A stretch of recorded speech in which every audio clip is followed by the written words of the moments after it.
శుక్లాంబరధరం విష్ణుం శశివర్ణం చతుర్భుజం ప్రసన్నవదనం ధ్యాయేత్ సర్వవిఘ్నోపశాంతయేత్. గురుర్బ్రహ్మా గురుర్విష్ణుః గురుర్దేవో మహేశ్వరః గురుః సాక్షాత్ పరబ్రహ్మ తస్మై శ్రీగురవే నమః.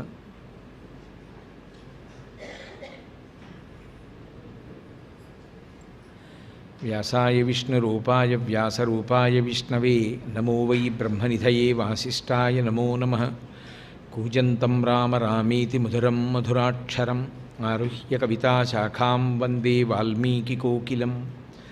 శ్రుతిస్మృతిపురాణానాం ఆలయం కరుణాలయం నమామి భగవత్పాదశంకరం లోకశంకరం. వాగర్థావివ సంపృక్తౌ వాగర్థప్రతిపత్తయే జగతః పితరౌ వందే పార్వతీపరమేశ్వరౌ. సూక్తిం సమగ్రయతున స్వయమేవ లక్ష్మీః శ్రీరంగరాజమహిషీ మధురైః కటాక్షైః. వైదగ్ధ్యవర్ణగుణగుంభనగౌరవైర్యాం కండూలకర్ణకుహరాः కవయోధయంతి. హైమోర్ధ్వపుండ్రమజహన్మకుటం సునాసం మందస్మితం మకరకుండలచారుగండం. బింబాధరం బహుళదీర్ఘకృపాకటాక్షం శ్రీవేంకటేశముఖమాత్మనిసన్నిధత్తాం. విమలపటి కమలకుటి పుస్తకరుద్రాక్షసస్తహస్తపుటి కామాక్షి పక్ష్మలాక్షి కలిత విపంచి విభాసి వైరించి. మనోజవం మరుతతుల్యవేగం జితేంద్రియం బుద్ధిమతాం వరిష్టం వాతాత్మజం వనరయూధముఖ్యం శ్రీరామదూతం శిరసా నమామి. ఆపదామపహర్తారం దాతారం సర్వసంపదాం లోకాభిరామం శ్రీరామం భూయో భూయో నమామ్యహం. హరి ఓం. పరమేశ్వర స్వరూపైన సభకు నమస్కారం. మూకశంకరులు ఆర్యాశతకం చేస్తూ అమ్మవారి గురించి చెప్పినటువంటి ఒక ప్రార్థనా శ్లోకము లేదా ధ్యాన శ్లోకము యొక్క స్థాయిని పొందినటువంటి ఒక శ్లోకం గురించి మీతో నేను ఉదాహరించడం జరిగింది. మూకశంకరులు కటాక్ష శతకము అని అమ్మవారి మీద 100 శ్లోకాలు చెప్పారు. కటాక్షము అన్న మాటకి వీక్షణము అన్న మాటకి కించిత్ తేడా ఉంటుంది. తిన్నగా ఇలా చూస్తే ఎంత దూరమైనా చూస్తాం. అంత దూరం చూడడం కాకుండా చూపు పుట్టిది చేస్తే కటాక్షం అంటాం. పుట్టి చూపు చేయడం అంటే ఏదో ఇలా తక్కువకి చూడడం అని కాదు దాని ఉద్దేశ్యం. కడగంటి చూపు, కళ్ళు ఇలా పెట్టి చూడడం. అలా ఎందుకు చూడడం అంటే సభవంక చూస్తున్నా తనదైన ప్రత్యేకమైనటువంటి వస్తువు, తనకి అత్యంత ఆప్యాయతతో కూడుకున్నటువంటిది, తనకి చాలా ప్రేమ ఉన్నది ఒకటి ఉందనుకోండి, దాని భద్రత దాని క్షేమాన్ని చూసుకోవడం కోసం ఇలా చూసుకుంటూ ఉంటారు. ఆ చూపు పుట్టి చూపు, అది ఇలా చూస్తే చూసినంత చూడరు. అందుకని ఇలా చూసిన దాన్ని కటాక్షము అంటారు.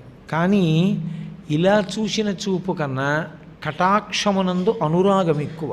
కటాక్షము ప్రేమతో కూడుకుని ఉంటుంది. కటాక్షము ఉద్ధారకారకమై ఉంటుంది. అది ప్రత్యేకంగా చూడాలని చూసినటువంటి చూపు కాబట్టి అది కేవల అనుగ్రహానికి కారణంగా ఉంటుంది. చూపు అనేది మీరు జాగ్రత్తగా గమనిస్తే కంటిని ఆశ్రయించి ఉంటుంది. అమ్మవారు కళ్ళు బాగా తెరిచి చూసిందనుకోండి, ఎదురుగుండా ఎవరూ నిలబడరు. ఇక ఎందుచేత అంటే ఆవిడ కళ్ళు బాగా తెరిచింది అంటే ఆవిడ కోపోద్రిక్తురాలయ్యున్నది అని. కోపోద్రిక్తురాలయ్యున్నది అన్న మాటకు అర్థం ఎప్పుడూ మీరు జాగ్రత్త పడవలసింది, ఆమెని ఉపాసన చేసేటటువంటి వాళ్ళు సజ్జనులైనటువంటి వారు భయపడవలసిన అవసరం ఉండదు. ఇప్పుడు కలవు చండీ అని కలియుగమునందు చండీ యాగము, చండీ ప్రార్థన, దుర్గా సప్తశతి విశేష ఫలదాయకము. చండీ అన్న మాటకు అర్థం చెడి కోపనే ఇది చండిహి అని, అంటే చాలా కోపము కలది అని. చాలా కోపం కలిగిన తల్లికి ఆరాధన ఎందుకు? భయం కదూ.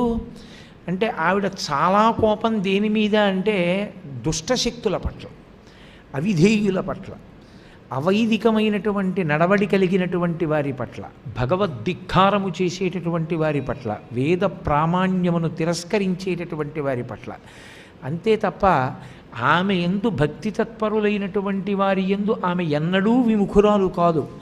అందుకే చిండిని ఎంత ఆరాధన చేస్తే భగవన్మార్గ విముఖులు మనని పాడు చెయ్యకుండా మనం భగవన్మార్గంలో వెళ్ళగలిగిన శక్తి అంత పెరుగుతుంది. లోకంలో ఒక లక్షణం ఉంటుంది, వాటిని అపేక్షలు అని పిలుస్తారు. కాలమునందు అపేక్ష కలిగి కొన్ని ఉంటాయి. ఉదాహరణకి ఒక పద్మం ఉందనుకోండి, అది సూర్యబింబం ఉదయిస్తే విచ్చుకుంటుంది. కలవ పువ్వు ఉందనుకోండి ముడుచుకుంటుంది. దానికి చంద్రబింబమునందు అపేక్ష, రాత్రివేళ వికసిస్తుంది.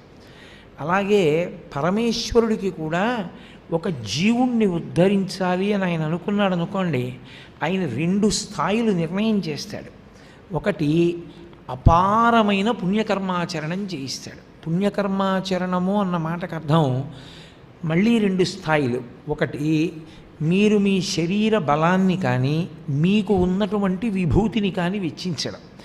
ఒక మాట్లాడగలిగిన వాడు ఉన్నాడు, వాడు భగవంతుని యొక్క సేవగా ఎప్పుడూ మాట్లాడుతుండడు. ఐశ్వర్యం ఉన్నవాడు ఉన్నాడు, భగవత్ సేవగా ఎప్పుడూ భగవంతునికి సంబంధించినటువంటి కార్యములను చేస్తూ ఉండడం. బలం ఉన్నవాడు ఉన్నాడు, ఎప్పుడూ దేవాలయంలో ఏదో ఒక సేవ చేస్తూ ఉండడం. అవి ఒక స్థాయి పుణ్యంలో. అది కూడా చాలా ఈశ్వరానుగ్రహం ఉంటే కానీ చెయ్యలేడు. ఎంతో ఈశ్వరకృప కలిగితేనే ఆ బుద్ధి అలవడుతుంది, లేకుండా అంత తేలికగా అలవడుతుందని చెప్పడం సాధ్యమయ్యే విషయం కాదు. అది ఎక్కడ పరమేశ్వర కృప ఉంటుందో అక్కడే.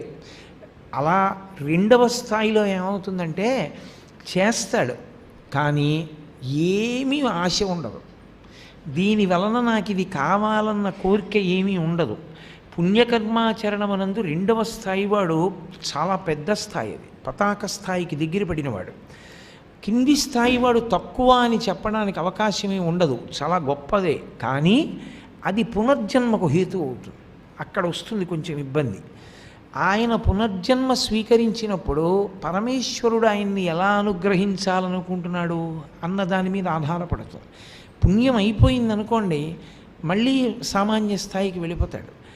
ఆ పుణ్యం చిత్తశుద్ధికారకం అయిందనుకోండి, వచ్చే జన్మలో చాలా తొందరలోనే జ్ఞానాన్ని పొందేస్తాడు. చాలా జన్మ పరంపర తగ్గిపోతుంది. అందుకే ఈశ్వరానుగ్రహమును పొంది ఉన్నాడు అని గుర్తు ఏమిటో తెలుసా? జీవితంలో ఒక పెద్ద మలుపు వస్తుంది. ఆ మలుపు ఏమిటి అంటే ఎప్పుడూ పుణ్యకర్మాచరణమనందే అనురక్తి ఉంటుంది. అంటే వేద విరుద్ధమైన పని చెయ్యడు. పరమేశ్వరుడు ఏది వద్దన్నాడో ఆ పని చేయడానికి సుతారము అంగీకరించాడు. ఎప్పుడూ భగవంతుడు సంతోషిస్తాడని భగవంతుడి సంతోషాన్ని ప్రాతిపదికగా తీసుకుని పని చేస్తుంటాడు. అలా మలుపు వచ్చింది అంటే ఎవరి జీవితంలోనైనా అది పరిపూర్ణమైన ఈశ్వర కటాక్షము దొరికినది అని గుర్తు. అంటే ప్రత్యేకంగా అతని వంక ఇలా చూస్తున్నాడు ఈశ్వరుడు అని గుర్తు. అలా చూస్తే అలా ఎవరి మీద చూపు పడిందో వాడిలో వస్తుంది ఆ మార్పు తప్ప అందరి యందు సంభవం కాదు. ఎందరో ఐశ్వర్యవంతులు ఉండవచ్చు, కానీ అందరూ భగవత్ కార్యములను నిరంతరము చెయ్యరు. ఎందరో కవిత్వము తెలిసిన వారు ఉండొచ్చు, కానీ ఒక్క శ్లోకం కూడా ఇతరమైనది చెప్పకుండా ఎప్పుడూ భగవత్ సంబంధమే చెప్పగలిగిన వాళ్ళు లోకంలో ఉండరు. ఏదో ఒక విభూతి ఉండి ఉండవచ్చు, కానీ అది కేవలం భగవత్పరమై కేవలము ధర్మము కొరకు కేవలము భగవత్ప్రీతి కొరకు ఆచరించేటటువంటి వారు మీకు కనపడరు. అలా కనపడకపోవడానికి కారణం ఒక్కటే, వాళ్ళు పరమేశ్వర కటాక్షమునకు నోచుకోలేదు అని గుర్తు. అందుకే ఈశ్వరుడు ఎవరిని మార్గం మళ్ళించాలనుకుంటున్నాడో, ఎవరిని తనకి దగ్గర చేసేద్దాం అనుకుంటున్నాడో అలాంటి వాళ్ళ పట్ల కటాక్ష ప్రసరణం చేస్తాడు. ఆ కటాక్షమునకు హేతువేమి అని అడిగారనుకోండి, ఎప్పుడూ చెప్పడం సాధ్యం కాదు. ఇది హేతువు అని చెప్పడం దుస్సాధ్యం. అందుకే ఆ కటాక్షమునకు కారణమేమి అన్నప్పుడు ఎప్పుడూ ఒకటే మాట ఉంటుంది, నిర్హేతుక కృపా కటాక్ష వీక్షణం. నిర్హేతుకము, దీనికి ఇది కారణము అని మీరు అన్నారనుకోండి, అది మళ్ళీ మీ ప్రయోజకత్వం. నేను ఇది చేశాను కాబట్టి ఆయన నా వంక చూశాడు అంటే ఆయన లొంగుతాడు అని ఒక అహంకారం అందులో ఇమిడి ఉంది. ఆ అహంకారం ఉన్నంతసేపు ఆయన అసలు ఇలా చూడడు కాబట్టి నిర్హేతుకము, నా గొప్పతనం కాదు. ఆయన అనుగ్రహించాడు కాబట్టి జరుగుతోంది. అందుకే చేసేవాడి యందు ఉండవలసిన లక్షణం ఏమి అని అడిగారు. ఎప్పుడైనా భగవన్మార్గంలో నడుస్తున్నవాడు ఎప్పుడూ ఈ మాట జ్ఞాపకం పెట్టుకోవాలి.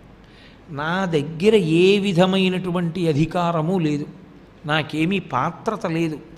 నాకేమైనా పాత్రత ఉంటే ఒక్కటే, ఏ కారణమో తెలియదు, పరమేశ్వరుడు నా వంక ఇలా చూశాడు, అదే నాకున్న పాత్రత, దానివల్లనే చేయగలుగుతున్నాను తప్ప ఇది నాకున్నది అని చెప్పడానికి నాదన్నది ఏదీ లేదు. స్వం అన్నీ ఆయనదిగా కలవాడు, ఆయనదైనది నాకిచ్చి నా చేత చేయించి నన్ను తరింపచేస్తున్నాడు తప్ప నాకున్నదన్నది ఒకటి ఉండి దాని చేత నేను చేస్తే నా వంక చూస్తున్నవాడు కాడు.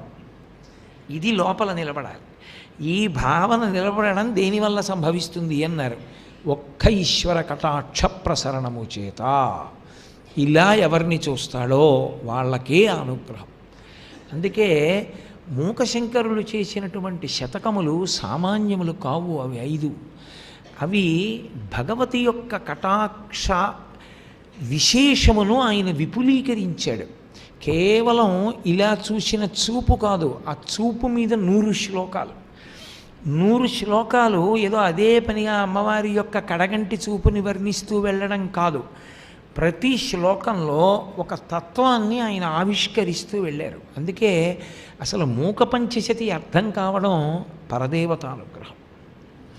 మూక పంచశతి అర్థం కావడం అంటే అది మన ప్రజ్ఞ వల్ల అవదు. ఆవిడ కడగంటి చూపు అర్థం అవ్వాలంటే ఆవిడే అనుగ్రహించారు. అందుకే ఆ కటాక్ష శతకంలో ఒక శ్లోకంలో మూకశంకరులు అంటారు, మాహాత్మ్యసేవధిరసౌ తవ దుర్విలంఘ్య సంసార వింధ్యగిరి కుంఠన కేళిచుంచు ధైర్యాం బుధిం పశుపతేశ్చులకీకరోతి కామాక్షి వీక్షణ విజృంభణ కుంభజన్మ అన్నారు. బహుశः మూకశంకరులు తప్ప ఎవరూ చెప్పలేరు ఆ శ్లోకాన్ని. ఆమె యొక్క కడగంటి చూపుని చెప్తున్నారు. కామాక్షి వీక్షణ అన్నారు, అమ్మవారి చూపు.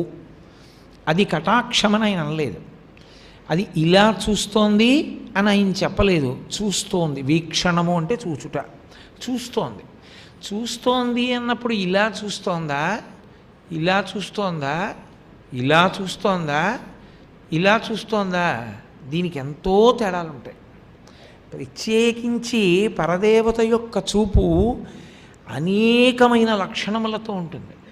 అందుకే ఆవిడ చూపు ఎలా ఉంది అన్నదాన్ని బట్టి లక్షణం ఉంటుంది. ఆవిడ అలా చూస్తోంది అనుకోండి, ఆమె పరమేశ్వరుడి గురించి ఆలోచిస్తోందని గుర్తు. ఆమె ఎప్పుడూ పరమేశ్వరుడి గురించి ఆలోచిస్తుంది.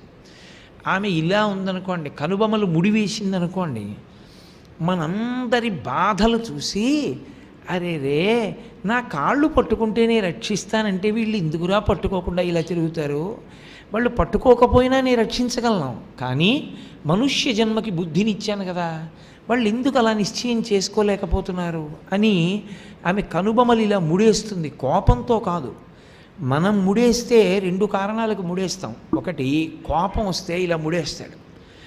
అమ్మవారు కోపం వస్తే కనుబొమలు ముడివేస్తుందని లేదు లోకంలో, కళ్ళు పెద్దవి చేసి చూస్తుంది ఆవిడ. ఆవిడ కనుబొమలు ఎక్కువ ఇలా ముడివేసే ఉంటుంది, దగ్గర చేసి ఇలా చూస్తుంది. ఎందుకని అంటే శంకరాచార్యులు వారు చెప్పారు, ఆమె అలా ఎందుకు చూస్తుందంటే భ్రువౌ భుగ్నే కించిత్ భువన భయభంగ వ్యసనిని అన్నారు. భువనములంటే సమస్త లోకములు. వీళ్ళెప్పుడూ భయంలో ఉంటారు, ఏదో భయం, ఏదో ఒక భయం. అసలు భయమే మృత్యువు. మనిషి ఎంతకాలం బ్రతికాడు అంటే ఎంతకాలం చచ్చిపోతూ బతికాడు అన్నదే అర్థం యథార్థానికి. ఎందుకంటే ఆవిడ మృత్యుదారు కుఠారిక అని లలితా సహస్రంలో నామం ఉంది కదా. అన్నిటికీ ఏమంటాడంటే చచ్చిపోతున్నానంటాడు. కరెంట్ లేదండి అన్న అనుకోండి, అమ్మ చచ్చిపోయామండి అంటాడు. టికెట్ దొరకలేదండి అన్న, అబ్బా చచ్చిపోయానండి అంటాడు. ఏమండి మీ పరుసు కనపట్టలేదు, మరి మీరు తీసుకొచ్చానంటున్నారు, ఇక్కడ పెట్టానంటున్నారు, పరుసు కనపట్టలేదు, బాబోయ్ చచ్చిపోయానండోయ్ అంటాడు. అస్తమానం చచ్చిపోవడమే. నేను బతికున్నానండోయ్ అని అన్నవాడు ఒక్కడో ఉండడు. నేను బతికేశాను అండో, నే చచ్చిపోయాను అంటుంటాడు. అది గురుకృప ఈశ్వరకృప అర్థమైన వాడు నే చచ్చిపోయానంట, నీ బతికానంటాడు. అంతే తేడా. అందుకే రుక్మిణీదేవి నే చచ్చిపోయాను అందవు, నే బతికానంట. జలజాతక్షణుతోడి తెచ్చితివి నా సందేశముంచెప్పి నను నిలువం పెట్టితివి నీ కృపన్ బ్రతికితిన్ నీకన్న పుణ్యాత్మకులు కలరే దీనికి నీకున్ ప్రత్యుపకృతిన్ చేయంగనే నేరా అంజలి ఘటించదభూసురాన్వయమణి సద్బంధు చింతామణి అంటుంది. నీ కృపన్ బ్రతికితిన్, గురువు యొక్క కృపచేత బ్రతికాననాలి. గురువుగారి కృప దేని కొరకు అంటే గురువుగారి కృప వల్ల నేను బతికేశాను. నేను బతికేశానంటే ఈ శరీరం కాదు, ఎప్పుడూ చావంది తెలిసిపోయింది. ఎప్పుడూ చావంది తెలిసిపోయి అదే నేనని నాకు అర్థమైంది. కాబట్టి నాకు చావు లేదని తెలిసింది. ఇప్పుడు నేను నిర్భయ స్థితిని పొందాను. గురువుగారి వలన ప్రయోజనం ఏమైనా లోకంలో ఉంది అనుకుంటే బతికిపోవడమే తప్ప, చచ్చిపోతానని భయపడుతూ గురువుగారి దగ్గర ఎన్ని దశాబ్దములు తిరిగిన వాడైనా వాడు గురువుగారి అనుగ్రహానికి నోచుకున్నవాడు అని చెప్పడం అంత తేలిక అంటే ఏమో, దాని జోలి నాకెందుకు. కాబట్టి అసలు పరిపూర్ణమైన గురువు యొక్క అనుగ్రహమునకు నోచుకొనుట అన్న మాటకు అర్థం ఏంటంటే నిర్భయ స్థితిని పొందుట. నిర్భయ స్థితి ఎప్పుడు కలుగుతుంది? రెండవ వస్తువు లేదు, అద్వైతీ భావన యందు తాను ఉంచుకొని నిలబడగలిగినటువంటి ప్రజ్ఞ అంకురించడం గురు బోధ వలన సాధన వలన సంభవములు. కాబట్టి ఆ తల్లి భ్రువౌ భుగ్నే కించిత్ భువన భయభంగ వ్యసనిని, భువనముల యొక్క భయాన్ని పోగొట్టడానికి వీళ్ళు ఎందుకురా ఇలా భయపడతారు అన్నింటికీ, నేనున్నానని ఎందుకు నమ్మరు అని ఆవిడ ఇలా కనుబొమ్మలు ముడివేసి చూస్తూ ఉంటుందిట. నన్ను ఎందుకు నమ్మర్రా మీరు, మీ భయాలు పోగొట్టడానికి నేను ఉన్నాను కదరా అని ఆమె వ్యసనిని ఆలోచిస్తే ఇలా కనుబొమ్మలు ముడేస్తుందిట. అటువంటి తల్లి కన్ను రెప్పలు మాత్రం ఎప్పుడూ ముయ్యదు, చూడడమే తప్ప చూపు ఆగడం ఉండదు ఆవిడది. అది అమ్మవారి లక్షణం. అందుకే అమ్మవారి పేర్లన్నీ కూడా అక్షి సంబంధంగా ఉంటాయి. ఏదో పద్మాక్షి, విశాలాక్షి, కామాక్షి, మీనాక్షి అలా అక్షి సంబంధంగా ఉండడానికి కారణం ఆ చూపుకి ఇబ్బందికరంగా రెప్ప మూతపడడం అన్నది లేదు. ఒకవేళ ఆవిడికే రెప్ప మూతపడింది అనుకోండి, ఉన్మేష నిమిషోత్పన్న విపన్న భువనావళి, సమస్త భువనములు లయమైపోయాయని గుర్తు. చీకట్లు కమ్ముకున్నాయి. చీకట్లు కమ్ముకున్నాయంటే ఇక సూర్యోదయం అవని స్థితి. అంటే ప్రళయ జలముల యందు మునిగిపోయితే లోకాలు, ఆమె కనురెప్పలు మూతలు పడతాయి. అంటే ఆవిడ కనురెప్ప వెయ్యదు, ఎప్పుడూ తెరిచి ఉంటుంది. కానీ తెరిచి ఉన్నా ఆ రెప్పల కదలిక చేత, కనుగుడ్డు యొక్క కదలిక చేత ఆమె దృష్టి ప్రసారము యొక్క ప్రయోజనము తెలుస్తూ ఉంటుంది. అందులో మూకశంకరులు అన్నారు, ఆవిడిది కటాక్షము అని ఈ శ్లోకంలో ఆయన అనలేదు.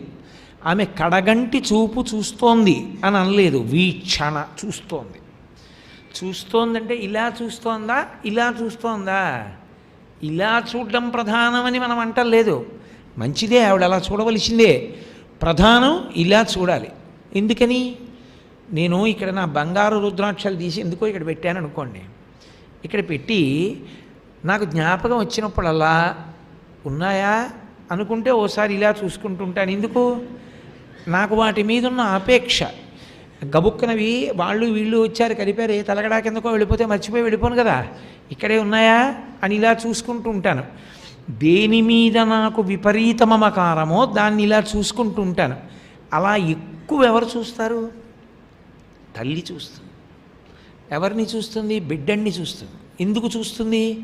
వాడు ప్రమాదమైన వాటిని పట్టుకుంటున్నాడేమో అని చూస్తుంటాడు. వాడు అక్కడ ఆడుకుంటూ ఉంటాడు, ఆవిడ వంట చేసుకుంటూ ఉంటుంది. ఇటు వంట చేస్తూ ఇలా చూస్తూ ఉంటుంది, ఇలా చూస్తుంది. ఎందుకని? వాడు ఏమైనా ముట్టుకోకూడదు, ముట్టుకుంటున్నాడా, ఏమి ప్రమాదం తెచ్చుకుంటాడా? అలా చూసింది అంటే పరమ ప్రేమ అని గుర్తు. అమ్మవారి ఇప్పుడు ఇలా చూస్తోందని ఏమిటి అందులో ఆ నమ్మకం? అలా చెప్పలేదుగా మూక శంకరాచార్యులు వారు. ఆయన వీక్షణ అన్నారు, కానీ ఒక పోలిక వేశారు.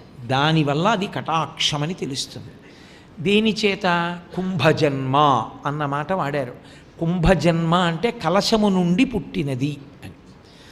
కలశము నుండి పుట్టినటువంటివి ప్రపంచంలో ఇద్దరు ఉన్నారు.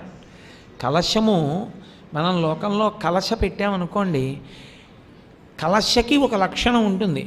మీరు ఏమీ ఆవాహన చేయకుండా కలశ పెట్టినా అందులోకి ఆవాహన అయిపోతుంది. శంకరాచార్యుల వారు శివానంద లహరిలో చెప్తారు ఆ రహస్యం.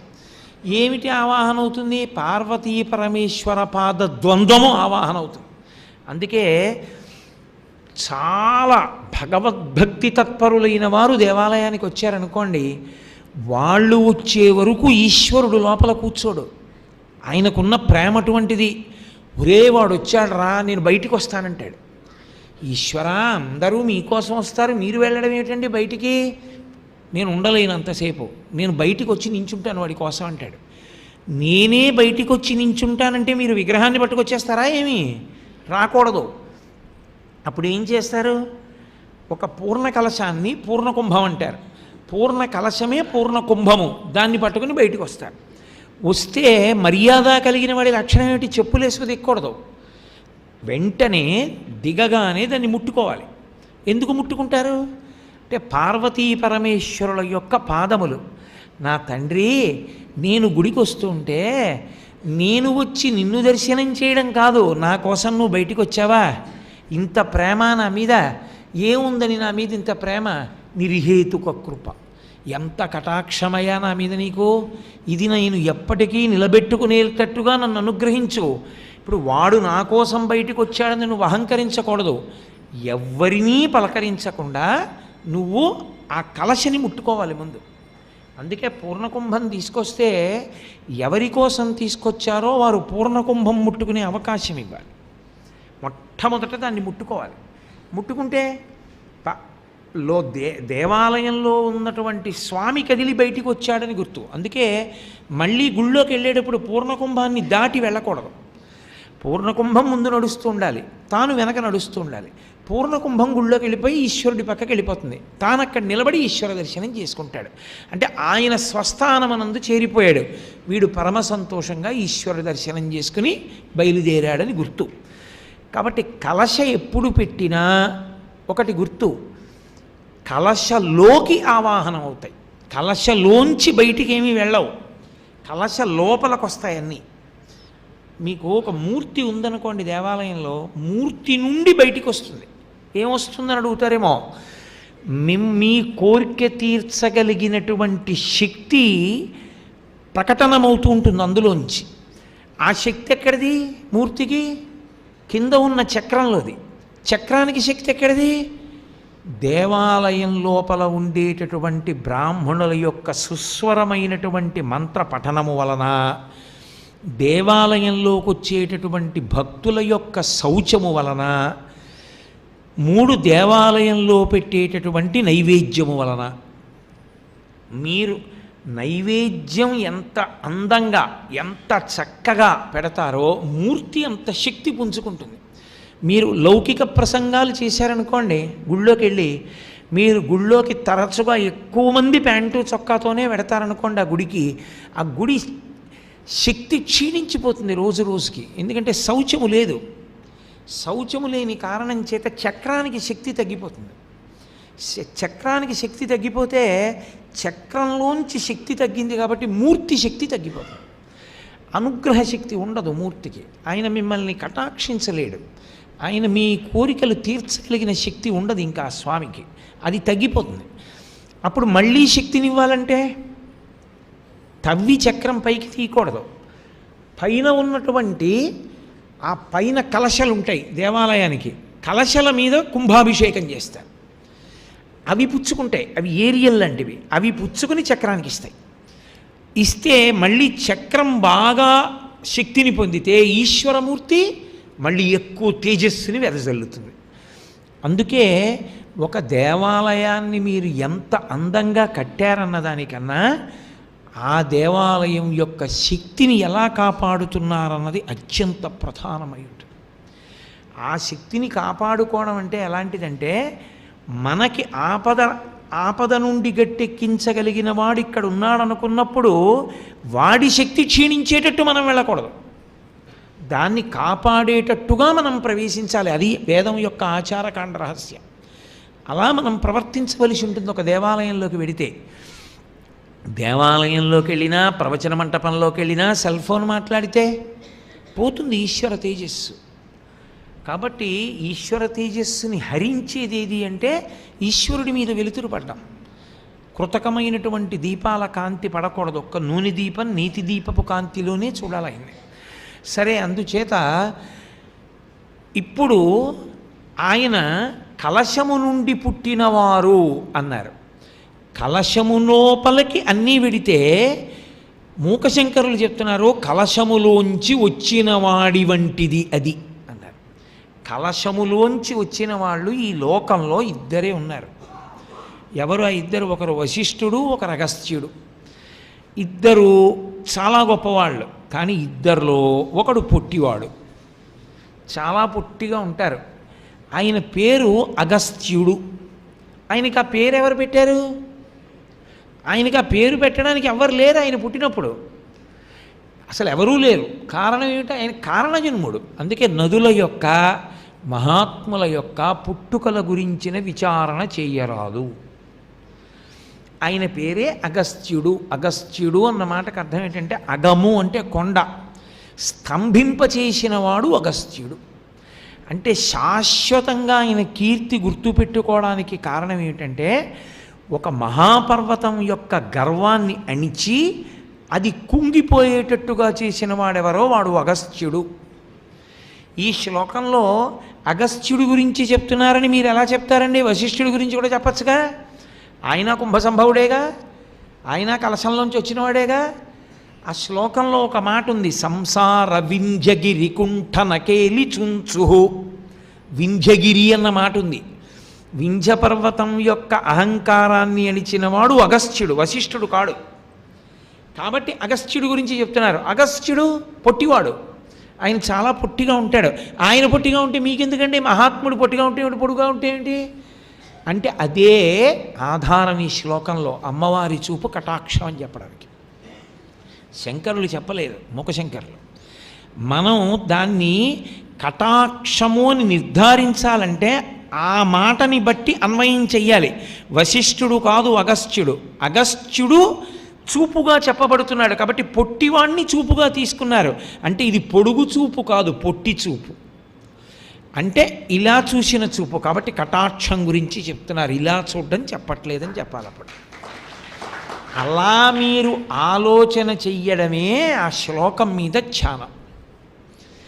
అలా మీరు జవాబుకి రావాలి అంటే మీరు దాన్ని ఎంతో జాగ్రత్తగా పరిశీలించాలి. అంటే మీకు తెలియకుండానే మీరు ఆ శ్లోకం చదివినప్పుడు ఏం చేస్తారంటే అమ్మవారు ఎలా చూస్తూ ఉంటుంది ఈ శ్లోకంలో అన్నది చదివి బాగా ధ్యానం చేస్తే తళుక్కుని మీకు ఆలోచన తడుతుంది. ఓ సంసార వింజగిరి కుంఠ నకేలి చుంచు. అగస్త్య అన్నమాట వాడారా శ్లోకంలో? లేదు. పైగా ఇంకో అయోమయం ఎందుకని? ఇద్దరు కలశజులు. అందులో వశిష్ఠుడా అసలు కలశంలోంచి పుట్టిన వాళ్ళు ఇద్దరు ఎవరో ముందు తెలియాలా? ఆ తెలిస్తే మళ్ళీ ఇద్దరిలో ఒకడు కాదు ఒకడన్న మాట తెలియాలా? కలశలోకి అన్నీ వెళ్ళిపోతే కలశలోంచి వీళ్ళెలా పైకి వచ్చారు? అమ్మవారి చూపు కంటి నుండి పైకొస్తుంది, కలశ నుండి వాళ్ళు పైకి వచ్చారు. కన్ను ఎప్పుడూ తడిగా ఉండాలి, ఆర్ద్ర అంటారు. కన్ను తడిగా ఉండాలి. కన్ను పొడారిపోయిందనుకోండి ప్రమాదం. అది ఆరోగ్యవంతమైన లక్షణం కాదు. కన్ను పొడారిపోకూడదు, కన్ను తడిగా ఉండాలి. అందున అమ్మవారి కన్ను తడిగా ఉండడం అంటే అర్థం ఏంటో తెలుసా? కన్నీళ్లు పెట్టుకుందని కాదు, ఆ అవసరం ఆ అగత్యం ఆవిడికి లేదు. ఆర్ద్ర అన్న మాటకు అర్థం ఏమిటంటే భర్త యందు ప్రేమ చేత ఆర్ద్ర. ఆమె భర్తని కళ్ళల్లో పెట్టుకుంటుంది, మహాకామేశ్వరుని కన్నులలో పెట్టుకు చూసుకుంటుంది కాబట్టి కామాక్షి కాదు. మన్ని కళ్ళల్లో పెట్టుకు చూసుకుంటుంది కాబట్టి ఆ కళ్ళు ఎప్పుడు తడిగా ఉంటాయంటే అంత ప్రేమతో దయార్ద్ర అంటారు. పరమశివుడి గురించి మాట్లాడుతూ ఒక చోట ఆయన గురించి చెప్తూ వామే భాగే హిమగిరి దుహితాదయార్ధ్ర అంటారు. అయా నీకు ఎడం చేతి పక్కన హిమవంతుని కూతురుంది. అసలే హిమవంతుడు చల్లనివాడు, ఆయన కూతురు చల్లగా ఉంటుంది. దేని చేత చల్లతనం? కళ్ళ తడి ఇంకో కారణం చేత కాదు, దయార్ధ్ర, దయచేత తడి. మన ఎందు దయ. అయ్యో ఈ పిల్లల్ని రక్షించుకోవాలి రక్షించుకోవాలి రక్షించుకోవాలని అమ్మకి ఎంత కారుణ్యమో, జగదంబ కారుణ్యము దానికి లెక్కలేనన్ని రెట్లు. కాబట్టి అమ్మ కన్నులు తడిగా ఉన్నాయి, కలశ తడిగా ఉంటుంది, లోపల నీరు ఉంటుంది. అందులో నుండి పైకొచ్చాయి మామిడి కొమ్మలు. అవి సామాన్యములు కావు, అవి పార్వతీ పరమేశ్వర పాదద్వందం. అక్కడ కలశ నుండి ఇద్దరు పైకొచ్చారు. ఒకడు వశిష్ఠుడు, ఒకడు అగస్త్యుడు. ఒక ఆయన పొడుగ్గా ఉంటాడు, ఒక ఆయన పొట్టిగా ఉంటాడు. అమ్మ కన్నులు తడిగా ఉండి పూర్ణ కలశల్లా ఉంటే ఆ కలశము నుండి వచ్చాడు ఒకడు.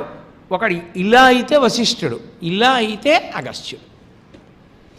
కాబట్టి పొట్టివాడు కలశ నుండి ఎందుకు వచ్చాడు ఆయన అంటే, మహాపురుష స్మరణము చెయ్యండి ముందు, ఋషి స్మరణము చెయ్యమని. కలశ నుండి ఎందుకు రావాలి వశిష్ఠుడు అగస్త్యుడు? ఒకానొకప్పుడు దేవేంద్రుడు అడిగాడు అగ్నిదేవుణ్ణి వాయుదేవుణ్ణి, మీరిద్దరూ సముద్రాన్నంతటినీ ఇంకించేసి సముద్రపు అడుగున ఉన్న రాక్షసుల్ని చంపేయమన్నాడు, కాలకేయాదుల్ని. వాళ్ళు చేయలేదు ఆ పని.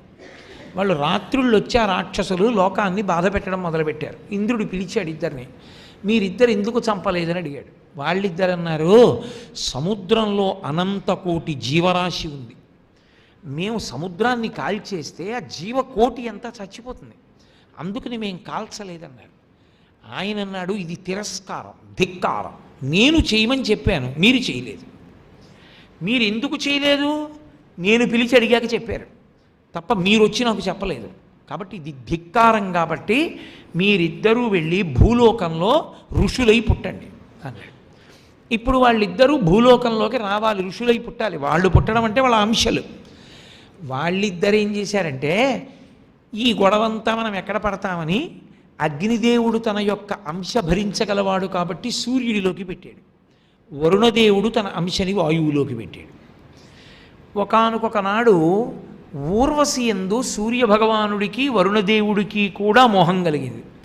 అలా ఎందుకు కలుగుతుందండి? వాళ్ళు మహాత్ములు కదా అని మీరు అడగచ్చు. దాని వెనక తాత్వికమైన రహస్యం ఉంటుంది. ఊర్వశి అందరి అప్సరసల్లాంటిది కాదు.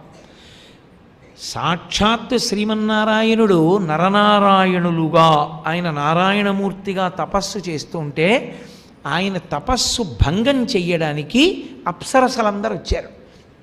ఆయన ముందు నాట్యం చేస్తున్నారు.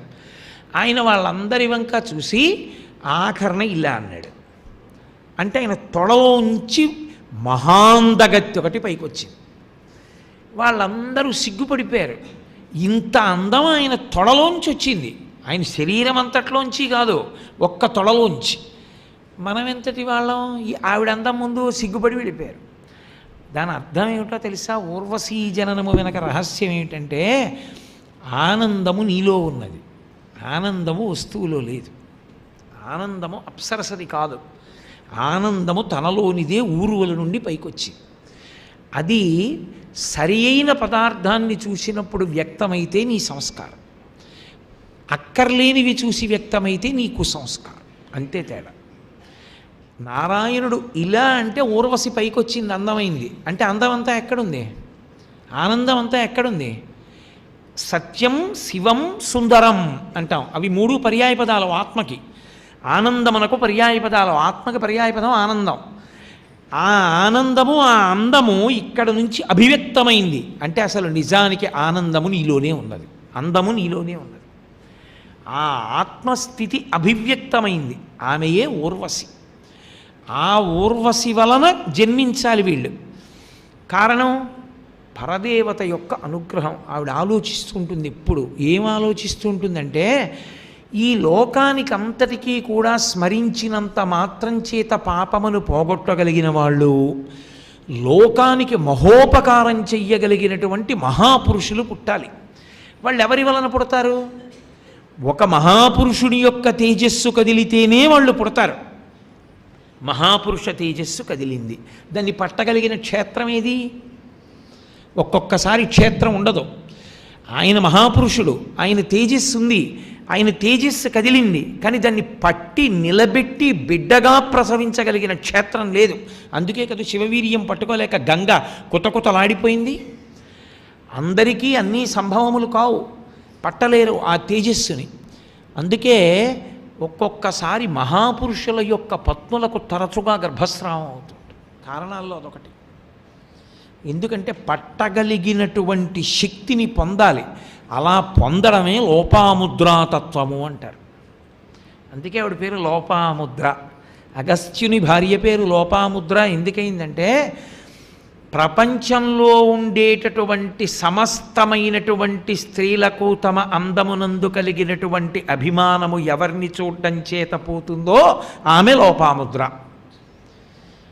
సాధారణంగా అతివ అందం విషయంలో అతిశయాన్ని పొంది ఉంటుంది అంటారు, నాకు తెలియదు, అలా అంటూ ఉంటారు.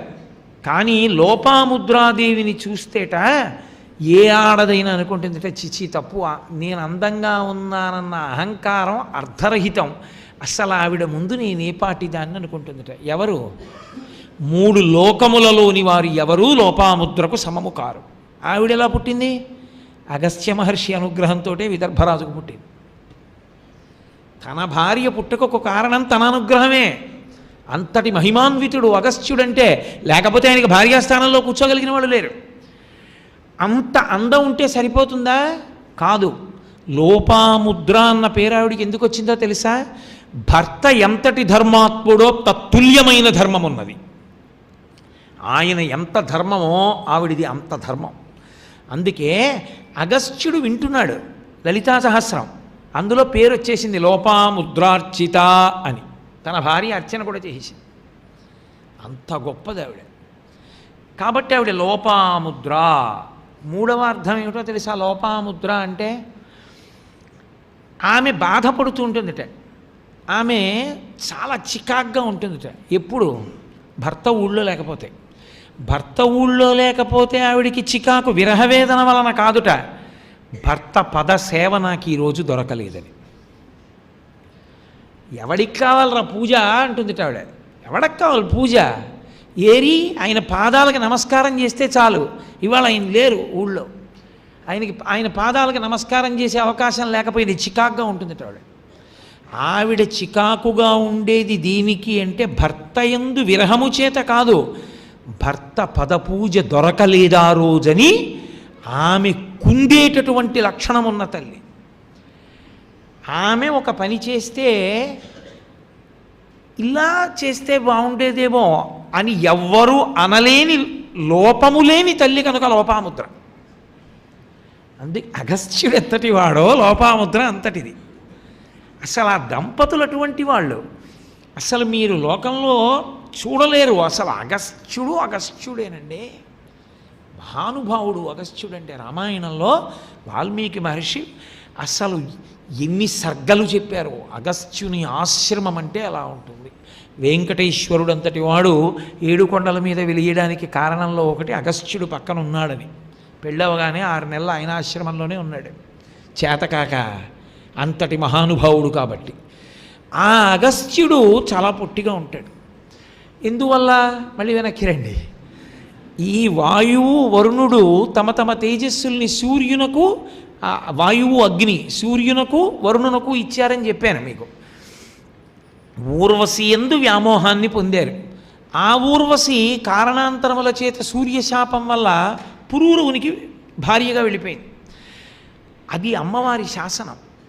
మహాత్ముల వలన మహాత్ములు పుట్టాలి, లేకపోతే ఈ లోకాన్ని నడిపించే వాళ్ళు ఉండరు.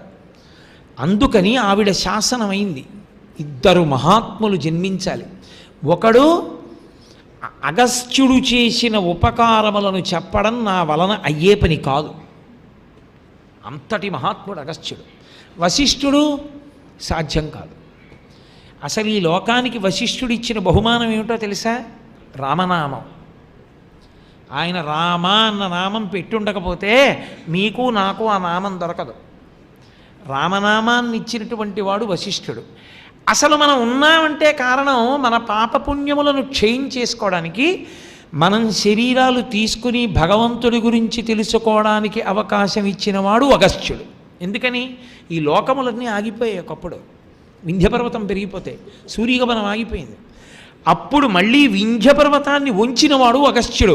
వీళ్ళిద్దరూ లేకపోతే లోకాలు లేవు, ఎవ్వరు లేరు. అసలు పునర్జన్మలు ఎన్ని రెట్లు పెరుగుతాయో నామంతో తీసేశాడు వశిష్ఠుడు. ఇంతటి మహిమాన్వితులు పుట్టాలి. ఇంతటి మహిమాన్వితులు పుట్టాలంటే ఎంతటి మహిమాన్వితుల తేజస్సు కదలాలి.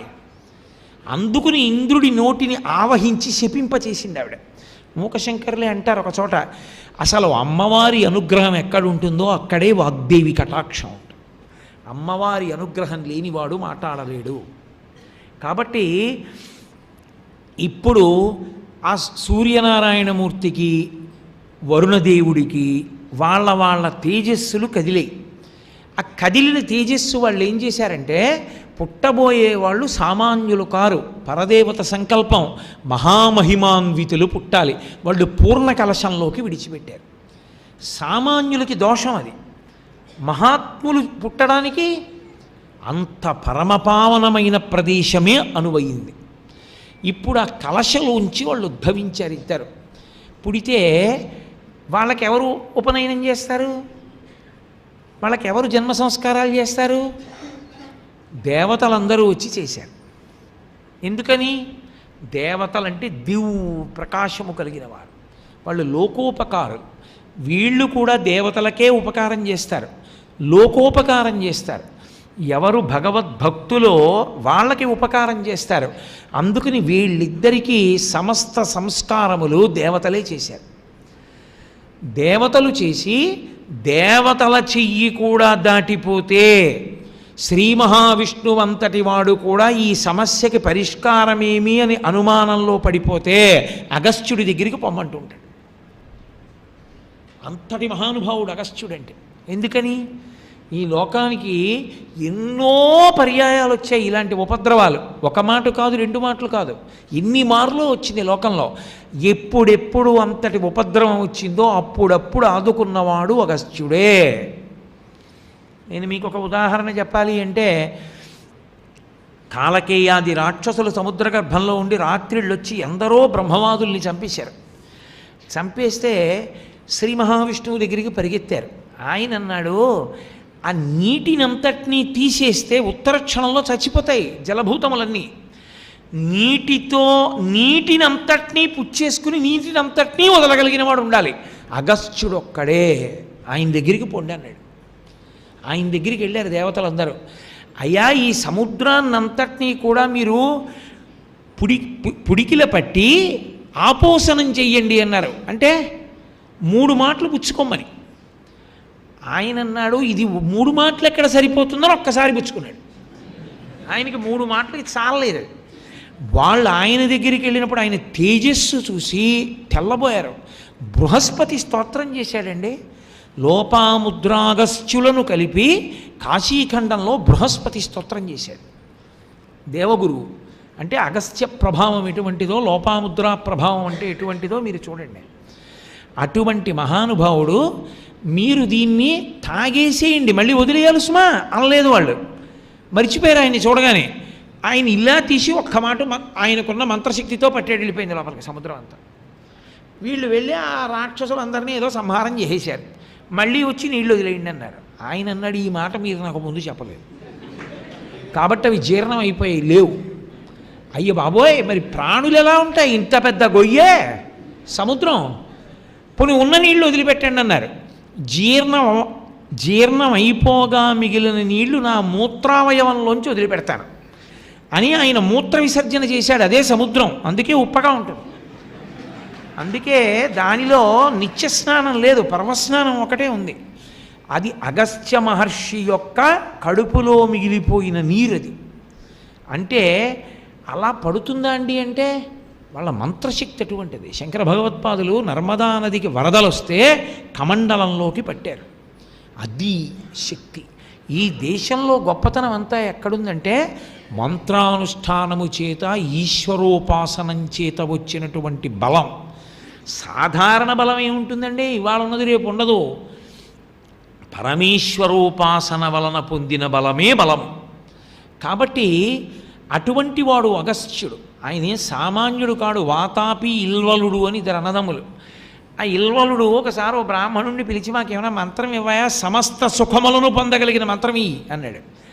ఆయన అన్నాడు, మీరు రాక్షసులు, మీకు సుఖాలంటే లోకాలకి దుఃఖాలు నేను ఇవ్వనన్నాడు. నీ పని ఇలా ఉందా అనుకుని, ఆ యుగంలో లక్షణం ఏమిటంటే తద్దినం పెడితే బ్రాహ్మణుల్ని పిలిచి మాంసం పెట్టాలి, అప్పుడు బ్రాహ్మణులు తినాలి. వద్దంటేనే ఊరుకోవట్లేదని కలియుగంలో తీసేశారు, దానికి బదులు మినుము తినమన్నారు, అందుకని గారెలు.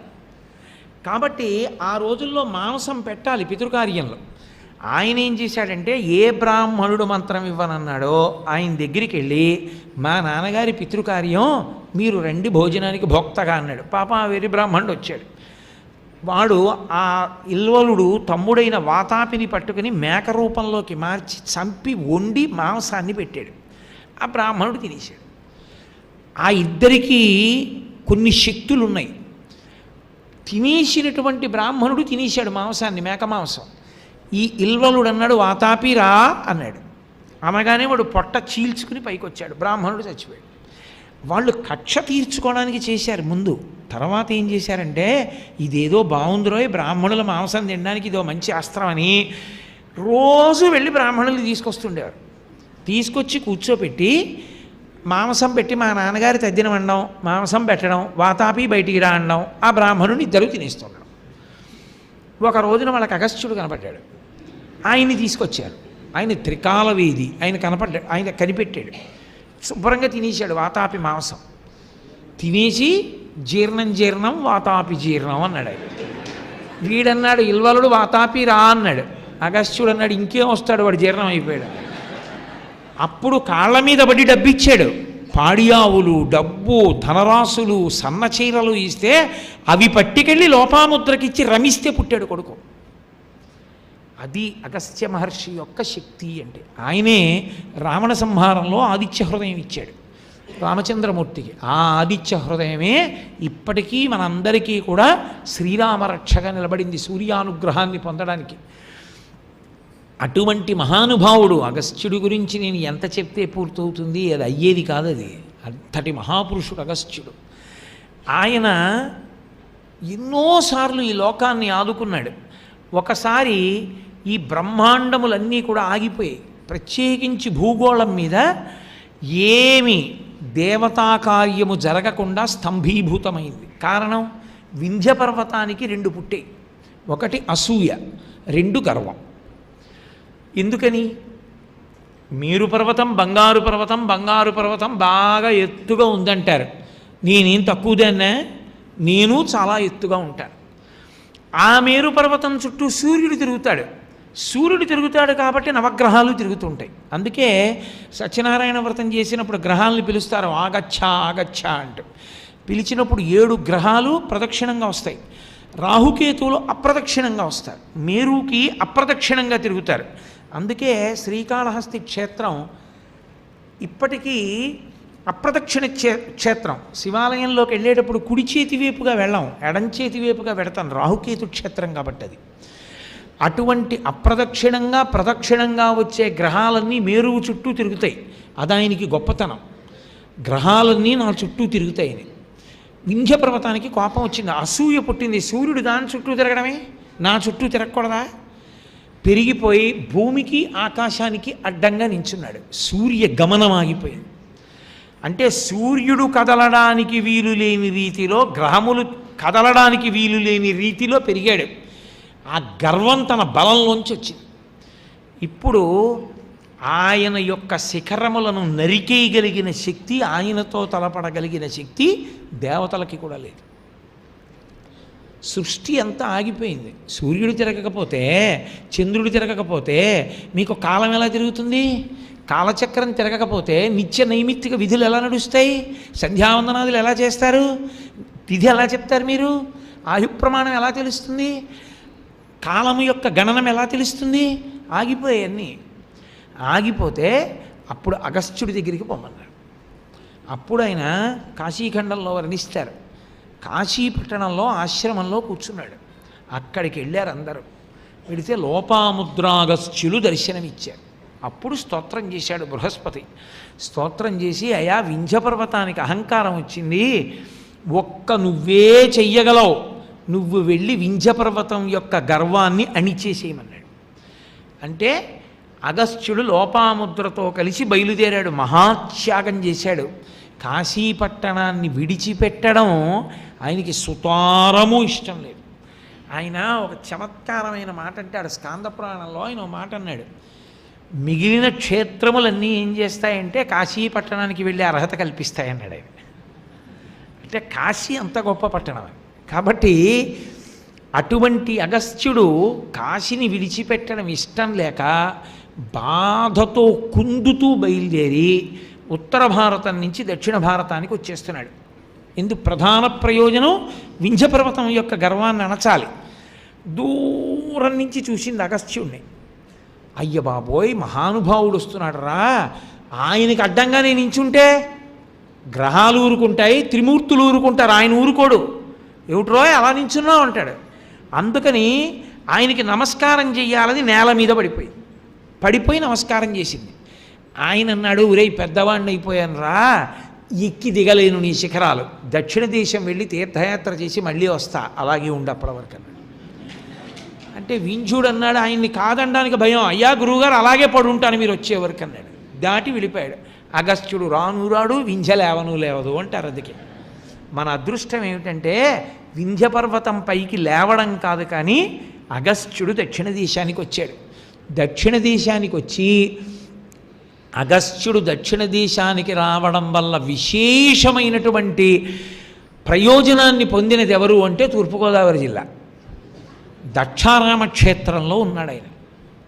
ఇప్పటికీ ఓ స్తంభంలో ఉన్నాడు ఆనందతాండవం చేస్తూ వ్యాసుడికి అక్కడే కలిసి పైకి లేచి చూపించాడు అవన్నీ.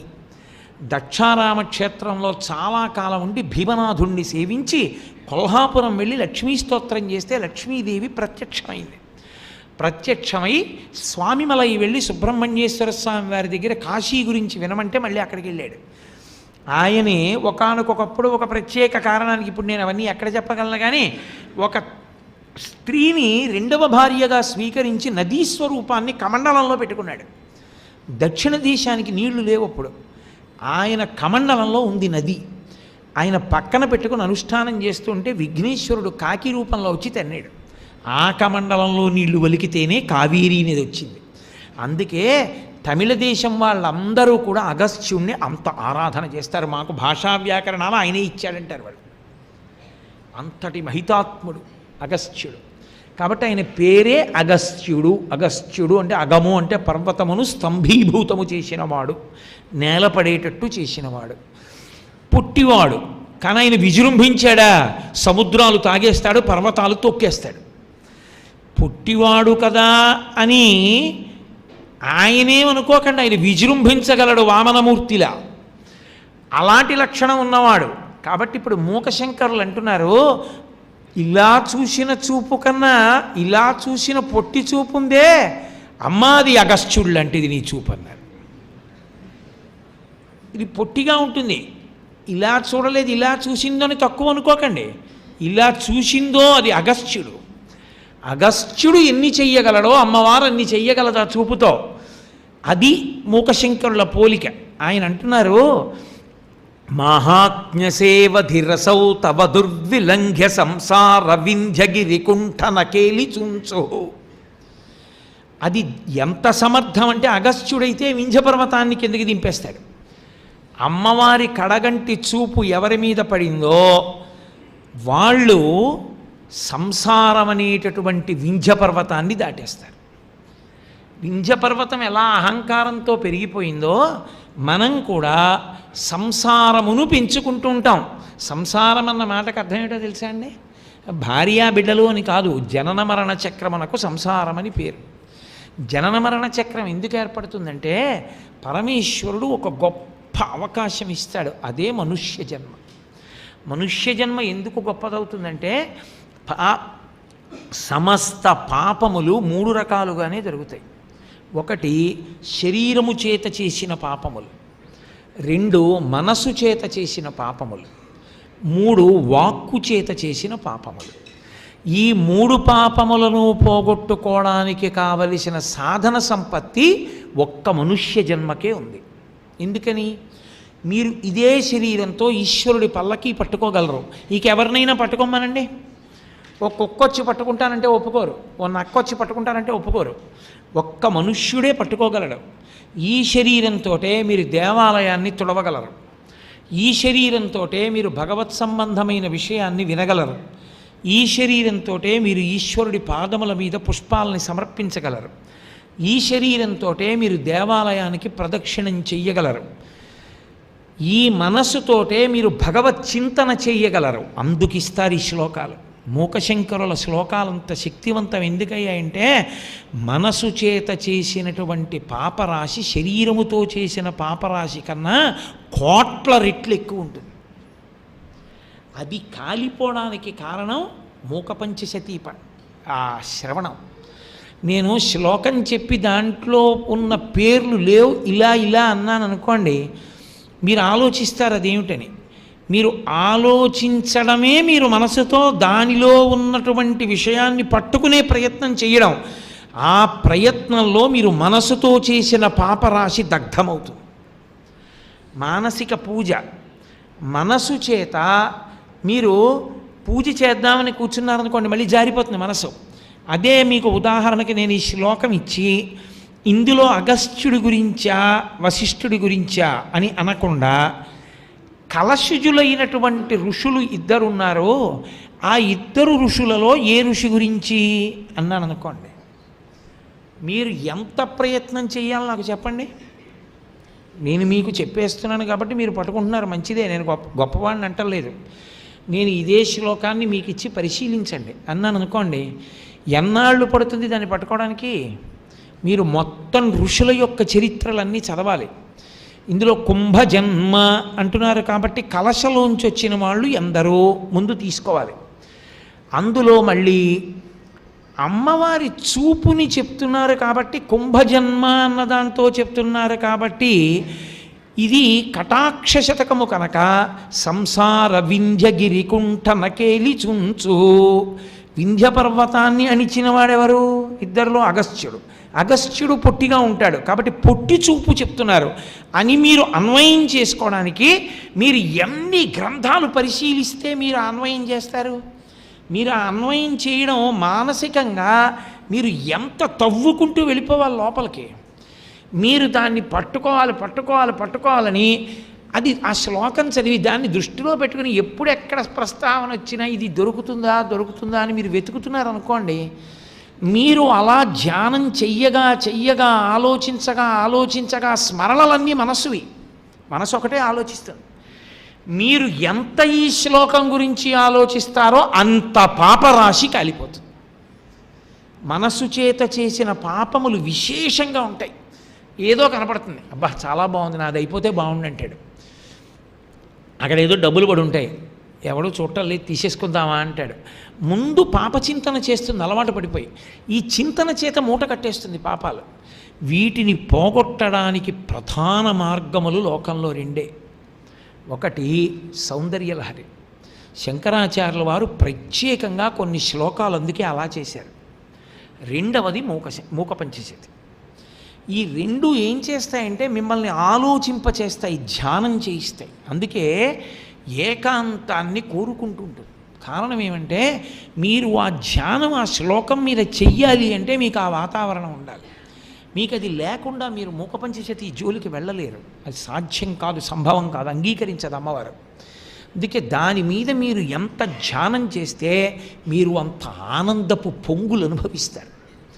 కాబట్టి ఇప్పుడు మానసికమైనటువంటి పాపములను మనసు చేత పోగొట్టాలి. వాక్కు చేత చేసిన పాపములను వాక్కు చేతే పోగొట్టాలి. అందుకని స్తోత్రాలు వచ్చాయి. భగవంతుణ్ణి స్తుతి చెయ్యడం, భగవంతుని యొక్క వైభవాన్ని కీర్తించడం, మంచి మాటలు మాట్లాడడం, విష్ణు సహస్రం లలితా సహస్రం లాంటివి పఠించడం, రామనామం అంటూ ఉండడం, ఇవన్నీ ఎందుకు వచ్చాయంటే మన నోటితో మాటలతో ఎన్నో పాపాలు చేశాం. వాటిని మళ్ళీ వాక్కుల చేతనే పోగొట్టాలి. ఈ మూడు చేయడానికి యోగ్యమైన ఉపకరణము ఒక్క మనుష్య శరీరమే. ఈ మనుష్య శరీరంలో తెలిసో తెలియకో రెండిటిని వాడతాడు. ఎక్కడో కొంచెం మార్పు వచ్చిన వాడు ఏదో విష్ణు సహస్రనామో శ్రీరామ శ్రీరామ శ్రీరామండమో ఏదో చేస్తాడు, ఏదో కాస్త అగరత్తు వెలిగిస్తాడో దీపం పెడతాడు, ఏదో చేస్తాడు. మనసుతో చేసింది అప్పుడు కూడా మనసు లేదు, అది చేసినప్పుడు ఎక్కడో తిరుగుతోంది. మనసుతో చేసిన పాపములను పోగొట్టడానికి సాధనము మూక పంచశతి. ఇప్పుడు సంసారం అన్న మాటకు అర్థం ఏమిటో తెలుసా? పరమేశ్వరుడు ఏ శరీరాన్ని మీకిచ్చి ఆ పాపాలు పోగొట్టుకోండ్రా అని అన్నాడో ఆ శరీరాన్ని ఉపయోగించి కోటాను కోట్ల పాపములను 3 రకాలుగా పెంచడం. అదే సంసారం వింధ్యగిరి పెరగడం అంటే. వింధ్యం దేనికి పెరిగింది? అసూయ గర్వము 2 కారణాలుగా పెరిగింది. ఈ 2 కారణాలకే సంసారం పెరుగుతుంది. అంటే నా అంత వాణ్ణి నేనండి, ఏంటి వాడు మాట్లాడేది? నింద చేస్తాడు వాక్కు చేత, ఇలా చూపిస్తాడు. కాయికంగా పాపం చేశాడు ఇలా చూపించి, నోటితో పాపం చేశాడు. వాడెంత వాడు అహంకారంతో మాట్లాడాడు. తప్పుండి పరిశీలనం చేస్తే వేరు, మనసు చేత పాపం చేశాడు అవతల వాడి పతనాన్ని కోరి. ఈ 2 ఎక్కడున్నాయో అక్కడ అనవసరంగా పెరిగిపోవడం ప్రారంభమవుతుంది. ఆ పెరిగిపోవడం ఏమిటి? పునర్జన్మలని పెంచుకోవడం, పునర్జన్మల్ని తగ్గించుకోవడానికి ఇది సాధనం. వీడేం చేశాడు? పెంచుకుంటున్నాడు. మీరు ఆ దోషాన్ని పట్టుకున్నారో లేదో నాకు అర్థం కావట్లేదు. నేను మీకు అర్థమయ్యేట్టు చెప్పగలిగానో లేదో. దీని చేతనే పునర్జన్మల్ని తగ్గించుకోవాలి, దీని చేతనే ఉత్తమమైనటువంటి శరీరములోకి ప్రవేశించాలి. కానీ ఉత్తమమైన శరీరంలోకి పెంచడానికి కావలసినటువంటి ప్రజ్ఞని సంతరించుకోవట్లేదు, ఉత్తమమైనటువంటి జన్మలోకి ప్రవేశించడానికి కావలసినటువంటి కర్మ చెయ్యట్లేదు. మళ్ళీ ఈ మనసు చేత వాక్కు చేత కాయము చేత అపారమైనటువంటి అనుభవించవలసిన పాపాన్ని మూట కట్టేస్తున్నాడు. ఎందుచేత? ఒక్కటే, మీరు చాలా జాగ్రత్తగా పట్టుకోవలసిన విషయాన్ని మనవి చేస్తున్నాను మీకు నేను. భోగానురక్తి. కారణం ఎక్కడుందో తెలుసా అండి? వింధ్య పర్వతానికి ఎలా ఉందో అసూయతో నేను గొప్పదాన్ని అవ్వాలని, అలా ఈ 3టిని భోగం కోసమే పాపం చేస్తాడు. మీరు చూడండి, అన్నిటికన్నా తేలికగా భోగం అనుభవించడం అంటే ఏమిటో తెలుసా? పక్కవాడి దగ్గరికి వెళ్ళి కబుర్లు చెప్పడమే. తేరగా వచ్చే మార్గం ఏమిటండి? ఒక్కసారి మిమ్మల్ని కలుస్తానండి అంటాడు. ఎందుకురా నువ్వు కలవడం? ఒక్క వారం రోజులు కలవకుండా ఉండలేవా? ఒక్క వారం రోజులు నన్ను ప్రశాంతంగా ఉండనివ్వవా అన్నారనుకోండి, ఒక్కసారి కలుస్తానండి, ఒక్కసారి మీ విడిదికి వస్తానండి. ఎందుకు? 365 రోజుల్లో 368 రోజులు అందరినీ కలుస్తున్నాను కదా. 365 రోజుల్లో ఏదో నేను తప్పు చెప్తే 358 రోజులు కలుస్తున్నాను కదా. 7 రోజులు వద్దని చెప్పాను. ఎందుకు వస్తావు నా విడిదికి? ఆయన వద్దన్నాడు. ఏదో కారణం ఉంది పాపం, ఆయన ఏదో ఏకాంతంగా ఉండాలనుకుంటున్నాడు ఒక వారం, నేను రాను అని. ఎందుకు ఉండవు? కారణం ఏమిటో తెలుసా? తగిన ప్రయోజనం లేకుండా అవతల వారితో మాట్లాడడం సరదా. మనిషికున్న పెద్ద ఇబ్బంది ఎక్కడొస్తుందంటే, ఏమీ తోచకపోతే కానీ ఖర్చు లేకుండా భోగం అనుభవించడానికి మార్గం ఏంటంటే కబుర్లు చెప్పడమే. కబుర్లు చెప్పేటప్పుడు ఏమవుతుంది? అవతల వాడికి వినడానికి సరదా ఉండాలి. వాడికి రాగము ద్వేషము ఉంటాయి. వాడికి ఏది రాగమో దాన్ని పొగడాలి, వాడికి ఏది ద్వేషమో దాన్ని తిట్టాలి. వాడికి రాగము రాక్షసుని ఎందైతే వాడికి రాక్షసుని పొగడాలి, వాడికి ద్వేషము భగవంతుని ఎందైతే నువ్వు భగవన్ నింద చెయ్యాలి. అవతలవాడు మహాత్ముడని నీకు తెలుసు, మనం ఎందుకు ఆయన జోలని మనకి తెలుసు. వాడు తిడతాడు, నువ్వు వినాలి. నువ్వు తిట్టకపోతే వాడు వినడు, నువ్వు తిట్టాలి. ఇప్పుడు ఏమైంది? భోగానురక్తి వలన వాక్కు పాపమును మూట కడుతుంది. కారణం అదే. ధార్మిక చింతన చేత, విచక్షణ చేత, విశ్లేషణ చేత మాట్లాడితే దోషం అంటదో కాకుండా కేవలముగా నింద చేయడం ప్రధానమైన ప్రయోజనంగా పెట్టుకుని మాట్లాడడం ఎందుకు వస్తుందో తెలుసా? అదే పనిగా మాట్లాడుతూ ఉండడం. ఎందుకని అంటే భోగకాంక్ష. వాడు ఉండలేడు. ఏమీ లేదనుకోండి, కరెంట్ ఉంటే వాడికి ఇంకా ఆనందమే. ఇలా నొక్కితే చాలు 100 ఛానల్స్లో చూసుకుంటాడు. అది లేదనుకోండి మొదలు. అలా వాళ్ళ ఇంటికి ఎడదామా అంటాడు. ఎందుకు? ఏమిటి ప్రయోజనం? ఆయన ఏదో చదువుకుంటాడు, ఆయన జపం చేసుకుంటాడు, నీకెందుకు? నువ్వు చెయ్యవు, పీడాబోయిరి, ఆయన ఎందుకు పాడు చేస్తావు? అస్తమానం వెళ్ళను, ఆయన ఇంటి తలుపులు కొట్టడం. అందుకే కలియుగంలో ఉండే పెద్ద ప్రతిబంధకం ఏంటో తెలుసా? కాస్త భగవన్మార్గంలో నిలబడదామనుకున్న వాడి ఇంటి తలుపులు కొట్టినంత మంది లోకంలో ఎవరింటి తలుపు కొట్టరు. వాడు పాడవద్దు అవి వాడి తలుపులు కొడతారు. ఏమిటి చెప్పడం వెళ్ళి? ఏవో అక్కర్లేని మాటలు అంతే. ఏమైంది? అవతలవాడి కాలం కూడా నాశనం అయిపోయిందా? వాడిని పాడు చేసావు, నువ్వు పాడైపోయావు. పాపమా కాదా? అవతలవాడి జపం పాడు చేయడం, అవతలవాడి అనుష్ఠానం పాడు చేయడం, అవతలవాడి కాలం పాడు చేయడం పాపమేనా? ఋషి తపస్సు పాడు చేయడం లాంటిది. అప్పుడు ఆ పాపం మూట కట్టుకున్నావా నీ మాటల చేత? మాటల చేత పాపాలు పోగొట్టుకోరా అంటే మాటల చేత పాపాలు మూట కడతాడు. ఇది సంసార వింధ్యగిరి. పెరుగుతోంది, రోజు రోజుకి పెరిగిపోతోంది. ఇది ఎంత పెరిగిపోతోందంటే సూర్యచంద్రులు కూడా కదలనంతగా పెరగగలదు. అంటే ఎప్పటికవుతుంది ఇంకా నీ పాపం? పోగొట్టుకోవడానికి అవకాశం ఇచ్చిన జన్మని ఉపయోగించుకో. మరి ఇంకా ఎప్పుడు నువ్వు అసలు పోగొట్టుకోగలవు? ఇంకా మిగిలిన జన్మల్లో పోగొట్టుకునే అవకాశం లేనే లేదు. అనుష్ఠానం లేదు కదా దానికి, కాబట్టి పోగొట్టుకోలేవు. కాబట్టి సంసార వింధ్యగిరి కుంఠన కేళి చుంచుహు. చుంచుహు అంటే సమర్థత కలిగినది. పొట్టివాడైనటువంటి అగస్త్యుడు ఎలా శక్తివంతుడో వింధ్యగిరిని కింద పడిపోయేటట్టు చేయడానికి పరదేవత యొక్క కడగంటి చూపు ఇలా ఎవరి మీద ప్రసరించిందో వాడికి ఒక్కసారి ఈ మూడిటి యొక్క విలువ తెలిసి వస్తుంది. అరే నేను ఉపయోగించుకోవాలరా, ఉపయోగించుకోకపోతే పాడైపోతాను. ఎంతసేపు? ఇప్పుడు పరీక్షకి పెడతావు, ఎంతసేపు ఉండనిస్తారు? ఏదో ఒక నియతి సమయం ఉండనిస్తారు. ఆ నియతి సమయం దాటిపోతే ఇక పరీక్ష గదిలో కూర్చొనిస్తారా? కూర్చొనివ్వరు, బయటికి పంపించేస్తారు. అలాగే ఈ శరీరంలో ఎంతకాలం ఉండనిస్తారు? నీకు పరమేశ్వరుడు ఎన్ని ఊపిరులు ఆయుర్దాయంగా ఇచ్చాడో అంతకాలమే ఉండనిస్తారు. ఒక్కసారి ఊపిరుల సంఖ్య అయిపోయిందనుకోండి, ఇక ఇందులో ఉండడు. ఇంకా తర్వాత ఎన్ని కోట్ల జన్మలు ఇందులో ఉంటాడు అన్నది ఇందులో ఉండగా ఏం చేసావన్న దాన్ని బట్టే. ఇందులో ఉండగా తగ్గించుకున్నావా అదృష్టవంతుడివి. ఇందులో ఉండగా మళ్ళీ మనుష్య శరీరంలోకో దేవతా శరీరంలోకో వెళ్ళడానికి అవకాశం కల్పించుకున్నావా అదృష్టవంతుడివి. ఈ రెండూ లేదు. ఈ రెండూ లేకపోగా ఇంకా హీనమైనటువంటి జన్మలలోకి వెళ్ళి పాడైపోవడానికి కావలసినంత మూట నెత్తికెత్తుకుంటానంటే బాగు చేయగలిగిన వాడు ఎవడున్నాడు? ఆ సాధనం పోతోంది కదా. అలా పోగొట్టుకునేటట్టు ప్రవర్తించేటటువంటి వాడెవరో వాడే సంసారమును తగ్గించుకోవడం మానేసి సంసారమును పెంచుకుంటున్నవాడు. కాబట్టి సంసార వింధ్యగిరి కుంఠన కేలిచుంచుహు. అమ్మా, నువ్వు మాకు ఈ మనుష్య శరీరాన్ని ఇస్తే ఈ మనుష్య శరీరంతో మేము సంసారమును తగ్గించుకొని జనన మరణముల చక్రము నుండి బయటపడే ప్రయత్నం చెయ్యట్లేదు. పుట్టడం ఒక పెద్ద నరకం, చావడం అంతకన్నా పెద్ద నరకం. అంత తేలిగ్గా ఏముండదు చావు. ఎంత భయంతోనో కూడుకుని ఉంటుంది అజ్ఞానావస్థ చేత. ఎన్ని మాటలు చచ్చిపోతావు, ఎన్నిసార్లు ఎక్కడెక్కడ ఎన్నేళ్లకు చచ్చిపోవాలో తెలీదు. అస్తమానం చచ్చిపోవడం, అస్తమానం పుడుతుండడం.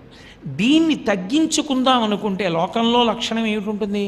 బాధని తగ్గించుకునే ప్రయత్నం చేస్తాడు ఎవడైనా. అసలు పెద్ద బాధ జీవుడికి జనన మరణ చక్రం. మరి అందులోంచి తగ్గించడానికి ఇక్కడొక్క చోటే ఉంది నీకు అనుగ్రహం. నువ్వు ఒక దేవాలయంలోకి వెళ్ళి నీ ఉత్తరీయం తీసి అలా తుడిచావు అనుకో, కాసేపు చాలు. నీకు శరీరం వచ్చినందుకు ఈశ్వరుడు పుణ్యం వేస్తాడు. వెంకటాచల పర్వతం మీద ఆనందనిలయ విమానంలోకి ఒక డాగ చిన్న పిట్టను తరిమింది. ఆ పిట్ట లోపలికి వెళ్ళి భయంతో ధ్వజస్తంభం దగ్గర ఎగిరింది. డాగ లోపలికి వెళ్ళలేక వెళ్ళిపోయింది. ఆ చిన్న పిట్ట భయంతో ఎగరడంలో దాని రెక్కల యొక్క విసురుకి అక్కడ ఉన్న ధూళికణాలు తుడవబడ్డాయి. స్కాందపురాణం బ్రహ్మోత్తరఖండంలో చెప్తారు, తెలిసి కానీ తెలియక కానీ ఒక పిట్ట తన ధ్వజస్తంభం దగ్గరికి వచ్చి కదిలినప్పుడు ధూళికణములు తొడవబడ్డాయి కనుక పరమేశ్వరుడు దాన్ని వచ్చే జన్మలో చక్రవర్తి కుమారుడిగా పుట్టించాడు. కాయిక కైంకర్యం అంత గొప్పది.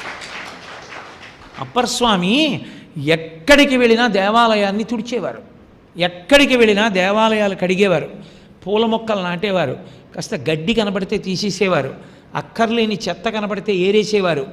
ఎందుకని? ఈశ్వరుడు నీకు శరీరాన్ని ఇచ్చింది, ఈ శరీరంతో ఓ మంచి పని చేస్తూ ఉండాలి, ప్రతిరోజు చెయ్యాలి ఏదో ఒకటి. చేయకపోతే మళ్ళీ నీకు అలా చేద్దామనిపించే శరీరం ఎలా వస్తుంది? అనవసరంగా లోపలికి పక్షులు జంతువులు రావడం ఎంత ఎక్కువైతే, కుంభాభిషేకం చేసినప్పుడు సంకల్పం అదే చెప్తారు, పక్షులు జంతువులు అన్నీ లోపలికి వచ్చాయి కాబట్టి దీని శక్తి పోయింది కాబట్టి మళ్ళీ కుంభాభిషేకం చేస్తున్నాం అంటారు. నువ్వు ఒక దేవాలయంలోకి ఎంత ప్రవేశిస్తే అంత పుణ్యం మూట కట్టుకోగలవు. శరీరం ఇచ్చాడు ఈశ్వరుడు, దీనికి ఒక్కదానికే అధికారం ఇచ్చాడు.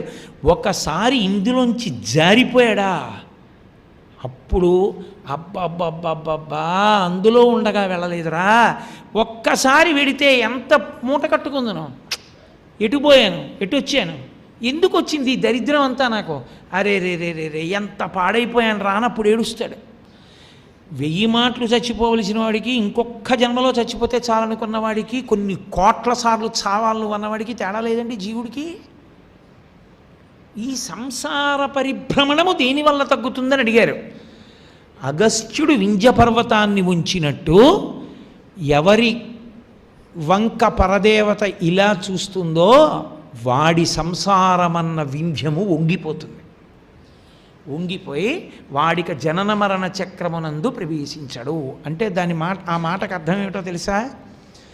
ఇప్పుడు వాడు చేసే కర్మలన్నీ ఎందుకు చేస్తాడంటే నేను వచ్చే జన్మలో ఏదో ఫలానా వైభోగం పొందుదామని చెయ్యడు. ఇవన్నీ నేను ఎందుకు చేస్తున్నానో తెలుసా? సాధ్యమైనంత తొందరగా నన్ను నీ దగ్గరికి చేర్చేసుకో. ఇప్పుడు అవి చిత్తశుద్ధికి కారణములవుతాయి, అవి భోగమునకు కారణములు కావు. మీరు అలా అనలేదనుకోండి, మీకు లోపల భావన లేదనుకోండి, అది ఏమవుతుందో తెలుసా? చాలా పెద్ద ప్రమాదాన్ని తీసుకొచ్చేస్తుంది. ఇంత కష్టపడి చేసుకున్నది ఒక గొప్ప భోగానుభవ రూపంలో తీసేస్తాడు ఈశ్వరుడు. నేను మీకు ఒక ఉదాహరణ చెప్పాలి అంటే, ఒక మహాచక్రవర్తి ఈ భూమండలాన్నంతటినీ కూడా శాసించి ఇయ్యగలిగినటువంటి చక్రవర్తిగా ఓ 40 సంవత్సరాలు బతుకుతాడు. నువ్వు కష్టపడి చేసినటువంటి పుణ్యం అంతా 40 సంవత్సరాల చక్రవర్తిత్వంలో నశించిపోయి మళ్ళీ సామాన్య స్థాయికి మరు జన్మలో వచ్చేస్తావు. ఏమిటి సాధించావు చెప్పు నాకు? 40 ఏళ్ళు చక్రవర్తిగా ఉన్నావు, పాన్పుల మీద పడుకున్నావు, వింజామరలు వీచారు, వీణ పాడుతూ పడుకోబెట్టారు, మధ్యలో వాయిస్తూ నిద్రలేపారు, భద్రగజం మీద ఎక్కావు, వీధుల్లో తిరిగావు, రాజుల దగ్గర కప్పాలు పుచ్చుకున్నావు, మహావీరుడవై సామంతరాజులందరినీ కూడా లొంగ తీసుకున్నావు, ఈ భూమండలం నాదన్నావు, 40 ఏళ్ల తర్వాత వదిలిపెట్టావు, ఎవడి రాజ్యం వాడిది, నీ బతుకు మళ్ళీ కిందకి. కాదు, చిత్తశుద్ధి జ్ఞానమును పొందడానికి పాత్రత కలిగిన వాడిగా తయారైపోతాడు. ఆ పాత్రత వచ్చిందనుకోండి, అమ్మవారు ఏం చేస్తుందంటే ఇప్పుడు ఆత్మ అనుభవంలోకి రాగలిగినటువంటి యోగ్యతని కృప చేస్తుంది. పాయసం పోయడానికి పాత్ర బాగుండాలా ముందు? పుణ్యకర్మాచరణము పాత్రని శుద్ధి చేస్తుంది, చిత్తశుద్ధి కలుగుతుంది. ఈ చిత్తశుద్ధి చేత జ్ఞానం అంకురిస్తుంది. అందుకు భక్తితో కూడిన కర్మాచరణము వలన కలిగే ప్రయోజనము చిత్తశుద్ధి. అది కావాలని కోరాలి.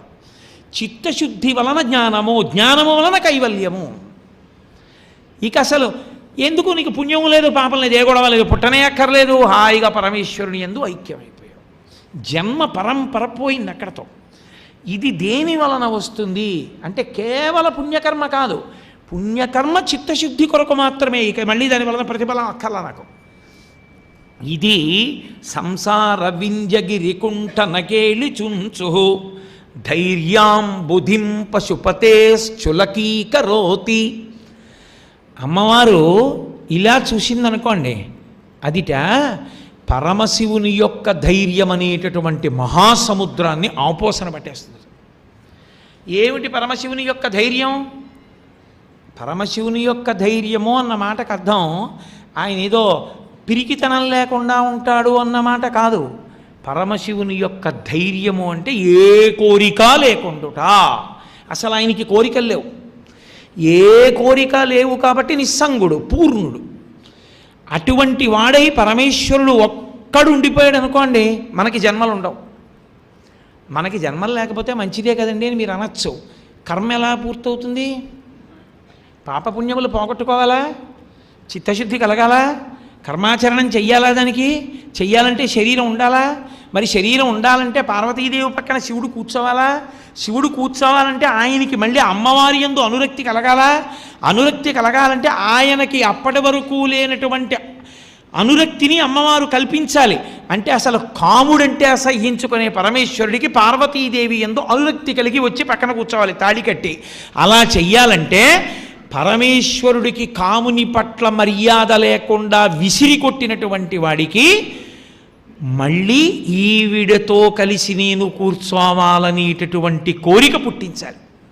అంటే అంతటి నిరాసక్తత అన్న సముద్రాన్ని ఈవిడ పుచ్చేసుకుంటుంది. ఈవిడ పుచ్చుకోవడం అంటే ఈవిడ కడగంటి చూపు ఆయన ధైర్యం అన్న సముద్రాన్ని పుడికిల పట్టి తాగేస్తుంది. అగస్త్యుడు ఎలా అయితే సముద్రాన్ని తాగేశాడో అమ్మవారు పరమేశ్వరుడు. అందుకే నేను అలా అన్నానని అనుకోకండి. ఇలా చూడడం ప్రేయసీ లక్షణం కాదు, ఇలా చూడడం ప్రేయసీ లక్షణం అని కదా. అమ్మవారు అయ్యవారి వంక ఇలా చూసిందనుకోండి, ఆయన వశుడైపోతాడు. ఆయన వశుడైపోవడం అంటే అమ్మవారు మనకి తల్లిగా కూర్చుంది అని దాని అర్థం. సామాన్య శృంగారంగా భావన చేయకూడదు. శ్రీ విద్యా తంత్రం అంత గొప్పది. ఆమె చెరుకు విల్లు బాణాలు పట్టుకుంటుంది. ఇప్పుడు ఆమె మనకి తల్లి అవుతుంది. శివుణ్ణి తెచ్చి పక్కన కూర్చోబెట్టుకుని మన జన్మలకి కారణమవుతుంది. ఆయన ధైర్యాంబుధిని ఆవిడ ఆపోసన పట్టేస్తుంది. అలా చెయ్యగలిగినటువంటి తల్లి ఆవిడ కడగంటి చూపు అన్న పొట్టి చూపు ఉందే, అది పరమశివుని యొక్క ధైర్యాంబుధిని ఔపోసన పట్టగలదు. అందుకని ధైర్యాంబుధిం పశుపతేశ్చులకీకరోతి. అందుకే మహానుభావుడు పోతన గారు వీరభద్ర విజయము అని ఒక గ్రంథం చేశారు. అందులో ఆయన ఒక మాట అంటారు. ఆయన అన్నారు, కామిని చూచు చూపులకు కాకకలింగి శివుండు పాంధుడై. అసలు ఆయనకి ఏ విషయం మీద అనురక్తి లేదు. మన్మధుడు బాణం వేస్తే కాల్చేశాడు. అటువంటి వాడు పార్వతీదేవి ఇలా చూసేటప్పటికీ పాంధుడై కాకకలింగి, కామిని చూచు చూపులకు కాకకలింగి శివుండు పాంధుడై, కాముని తొల్లి గెల్చిన మగంటిమి నెల్లమరంచి. ఆయన ఇంతకుముందు నేను కాముణ్ణి గెలిచాననేటటువంటి విషయాన్ని కూడా మరిచిపోయినటువంటి వాడైపోయి లోలిమిన్ కామిని చూచుచుండే. ఆయన లౌల్యముతో, లౌల్యము అన్న మాటకి సంస్కృతంలో అర్థం ఏంటంటే లల్ అన్న ధాతువుకి అర్థం భోగానుభవం. పార్వతీదేవితో కూడాలన్న కోరిక కలిగింది ఆమె కడగంటి చూపు వలన కలిగి. లోలిమిన్ కామినించుచుచుండే. ఆయన లౌల్యముతో ఆవిడ వంక చూస్తున్నాడు. ఆయన ఆవిడ వంక చూసిన ఆవిడ కూడా అలా చూడకపోతే మనందరికీ జన్మలు రావు. వాగర్ధావివ సంపృక్తం వాగర్ధ ప్రతిపత్తయే జగత పితరం వందే పార్వతీ పరమేశ్వరవు. ఆ పార్వతీ పరమేశ్వరులు తల్లిదండ్రులుగా కూర్చోరు.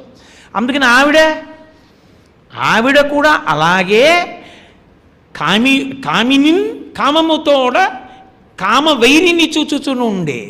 ఆవిడ కూడా అంతే మహాకామంతో, అంటే లౌకిక కామం కాదు, ఒంటిగా ఉన్న పరమేశ్వరుడు ఇంత జగత్తుగా విస్తరించాలన్న కామంతో ఆమె కామవైరిని చూసింది. మన కళంకయై, ఆమె మనస్సు కామముతో నిండినదై. అంటే ఇంతమంది బిడ్డలు పుట్టాలి, పుట్టి శరీరాలు ఉండి శరీరాలతో సుఖదుఖములను పాపపుణ్యాలను అనుభవించేసి వాళ్ళు మళ్ళీ జ్ఞానమును పొందడానికి కావలసిన పాత్రతను పొందాలని మనని అనుగ్రహించడానికి చూసింది. చూస్తే వాళ్ళిద్దరూ ఆది దంపతులయ్యారు. అదే నిత్యాయ అని శంకరాచార్యుల వారు ఆద్య కుటుంబినే ముని మన ప్రత్యక్ష చిన్మూర్తయే అంటారు శివానందలహరిలో. ఆద్య కుటుంబినే, లోకమునకు మొదటి తల్లిదండ్రులై కూర్చున్నారు. ఇదే శంకరులు ఈ భావాన్ని సౌందర్యలహరిలో చాలా చమత్కారంగా మాట్లాడతారు. స్ఫురద్గండాభోగ ప్రతిఫలిత తాటంకయుగళం చతుశ్చక్రం మన్యే తవ ముఖమదం మన్మదరథం యమారుహ్యద్రుహ్యత్కవనిరథమర్కేందు చరణం మహావీరోమార ప్రమదపతయే సంగీతవతే అన్నారు. మన్యే, అమ్మా నేను ఊహిస్తున్నాను అన్నారు. అమ్మవారి దగ్గరికి వెళ్ళి శంకరాచార్యుల వారు, అమ్మా అమ్మా నాకు అనుమానంగా ఉందమ్మా అన్నారు. ఏం అనుమానం శంకరా నీకు? అమ్మా మన్మధుడు మళ్ళీ పరమశివుడి మీదకి యుద్ధానికి వస్తున్నాడమ్మా. ఒకసారి బాణం వేస్తే కాలిపోయాడు కదా శంకరా, శంకర అంటే శంకరాచార్యుల వారిని, కాలిపోయాడు కదా, మళ్ళీ ఎలా యుద్ధానికి వస్తాడు అంటే, అమ్మా రహస్యంగా యుద్ధానికి కావలసిన సంభారాలన్నీ సమకూర్చుకుంటున్నాడమ్మా. మన్మధుడికి శత్రువు లోకంలో శివుడు ఒక్కడే, ఎందుకని ఆయన ఒకడే లొంగలేదు, మిగిలిన వాళ్ళందరూ లొంగిపోయిన వాళ్ళే కాబట్టి అమ్మ ఆయనేగా శత్రువు, సంభారాలు సమకూరుస్తున్నాడమ్మా. ఏం సంభారాలు సమకూరుస్తున్నాడయా యుద్ధానికి? అమ్మా శివుడికి ఉన్నటువంటి రథం కన్నా గొప్ప రథాన్ని నిర్మాణం చేశాడు. అలాగా ఏం చేశాడు అంటే శంకరులు అన్నారు, స్ఫురద్గండాభోగ ప్రతిఫలిత తాటంకయుగళం చతుశ్చక్రం మన్యే తవముఖమిదం మన్మదరథం యమారుహ్యద్రుహ్యత్ కవనిరథమర్కేందు చరణం. శివుడికి ఉన్న రథం ఏంటమ్మా? త్రిపురాసురుల్ని గెలిచాడు, అదే పెద్ద యుద్ధం. ఆ యుద్ధంలో ఆయన వాడిన రథం ఈ భూమినంతటినీ రథంగా చేసుకున్నాడు. సూర్యచంద్రులిద్దరినీ చక్రాలుగా చేసుకున్నాడు. అంటే 2 చక్రాలైనా శివుడి రథానికి ఉన్నాయి. మరి ఇప్పుడు మన్మధుడికి 4 చక్రాల రథం సంపాదించాడు. అంటే 2 చక్రాలు ఎక్కువ ఉన్నాయా? అబ్బో ఏమిటాయో ఆ రథం అంది అమ్మవారు. ఏమిటమ్మా నీ ముఖమే? నా ముఖం ఆ రథం? అవును, నీ ముఖాన్ని రథం చేసుకుని నీ చెవి తాటంకములు 2 నీ బుగ్గల్లో ప్రతిబింబాలు పడుతుంటే ఈ 4టిని చక్రాలుగా చేసుకుని నీ ముఖాన్ని రథంగా చేసుకుని అందులో కూర్చున్నాడు. శివుడు రథం ఎక్కొచ్చాడు. ఏడ్రా మన్మధుడు యుద్ధానికి వచ్చాటన్నాడు. ఇదిగో ఇక్కడ ఉన్నానన్నాడు. శివుడు రథంలోంచి ఇలా చూశాడు. ఎదురుగుండా రథం ఎవరిది? అమ్మవారి ముఖం. చూడగానే ప్రసన్నుడైపోయా, అది అక్కడ పారేసా ధనస్సు వచ్చేసాడు. ఓడిపోయాడా?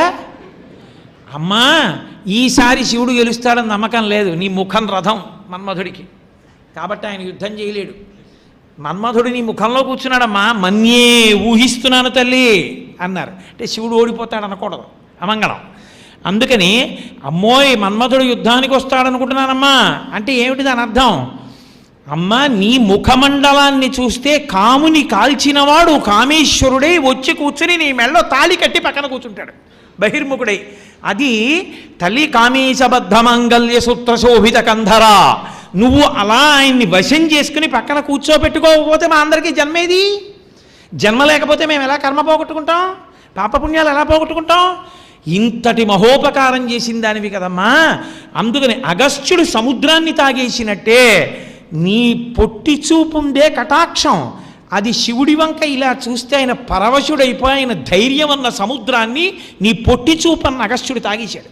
పోయింది ధైర్యం అంతా శివుడికి, లొంగిపోయాడు. నీకు తండ్రిగా కూర్చోబెట్టేశావు మా అందరికీ, అఖిలాండేశ్వరి వెయ్యవు. పరమశివుడికి శివకామ సుందరి వెయ్యవు. ఇది ఆ మూకశంకరుల అన్వయం. అందుకనమ్మా బయట అగస్త్యుడు ఎంత గొప్పవాడో నీ పొట్టి చూపు అంత గొప్పది, నీ కటాక్షం అంత గొప్పది. కటాక్షమన్న మాట వాడకుండా శ్లోకం చేశారు. అగస్త్యుడితో పోలిక వేస్తూ దాని వలన మనం తెలుసుకోవలసి ఉంటుంది, ఓహో ఇంత గొప్పగా కటాక్షవర్ణనం చేస్తున్నారు మూకశంకరులు అని.